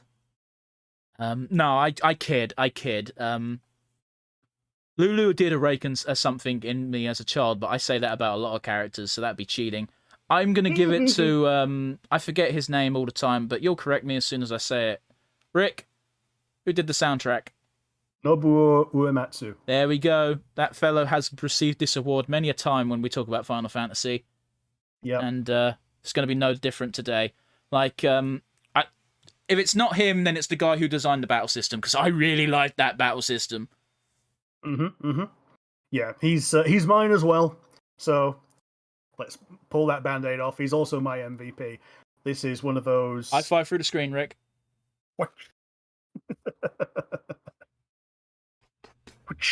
At this point, we're just slapping each other in the face like a couple of divs. slapping cameras. Yeah. So yeah, the soundtrack is full of bangers. The Zanakan theme is this perfect nostalgic melancholy with just enough hope in it that it just serves as a perfect backdrop for the entire game.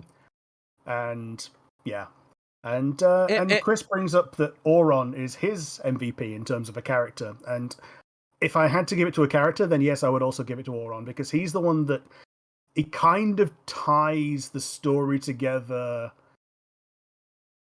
better than Tidus does, because he's been through the journey. He's carrying these kids through this one, and he wants to close the book on his chapter. And he does his damnedest to make sure it happens without anyone dying. Well, that makes my reasoning seem really poo in comparison, because again, I'd give it to Lulu because of personal reasons, being I'm 95% sure she's the reason I discovered the word hentai. Man, it was a big point of contention as kids. Well, not kids, but like mid-late teenagers, over whether Lulu or Tifa was better, and the results are still inconclusive. Depends on what, like, nowadays I'd definitely go for Tifa because she's rocking a six-pack. Yeah. Like, personality-wise, I also think I'd get on with Tifa more. Maybe. Oh, we're going to have one last fact about Tidus and Auron. Oh, fucking hell, okay. It kind of already was that gimmick, wasn't it? Yeah, the original gimmick for Tidus was he was going to be already dead because the plot was meant to be no one could live beyond the age of 18, and they were already 17. But then, boy, this is great telly. Sixth Sense was released. Sixth Sense was crap. Alright, okay, that's probably a bit harsh. I'm pretty sure I'm shitting on a beloved movie for many people, but yeah. It's not uncommon for people to change things based on that. Like, if I recall correctly, there was like a company that was developing the first MMO, and they were like, okay, we need like 2 months to fine-tune this, and then we're going to be out, we're going to take the world by storm. And then someone came in and said, World of Warcraft exists now. But basically, hey, there's this game, World of Warcraft, and it's doing all the shit that we were going to do. Yeah. There were already EverQuest was one of the early MMOs and is still beloved by its players. EverQuest 2 came out like 3 months before World of Warcraft. Did everything World of Warcraft was about to do, and it only had the EverQuest crowd, whereas Warcraft had all of the fucking strategy game players. Yeah, makes sense. Sorry, I'm yawning. Yeah. So, yeah, it's difficult to duel with someone bigger. Yeah, absolutely. But yes, we should probably wind down and crack on. We are not mentioning that fact. That is blasphemy. Not mentioning that one. That's not. So, if you liked the video, you can rate, comment, and subscribe. Also, like and favorite. You've got the comment section down on YouTube. If you're not listening on YouTube and are listening on one of the many audio platforms, you can send us an email. Where would you send that to? I genuinely don't remember. No, I'm kidding. nonsensereviewuk@gmail.com. Once again, that is nonsensereviewuk@gmail.com. Yeah, so without mincing any further, it's going to be a goodbye from me. And it's going to be a good ha ha ha ha ha ha ha from me. How much use am I going to get out of that quote? Because I'm never going to be able to do it again after today. I mean, you can, but, it's just not going to make any sense. It's just going to be obnoxious and dumb. Yeah, bye, guys. Yeah.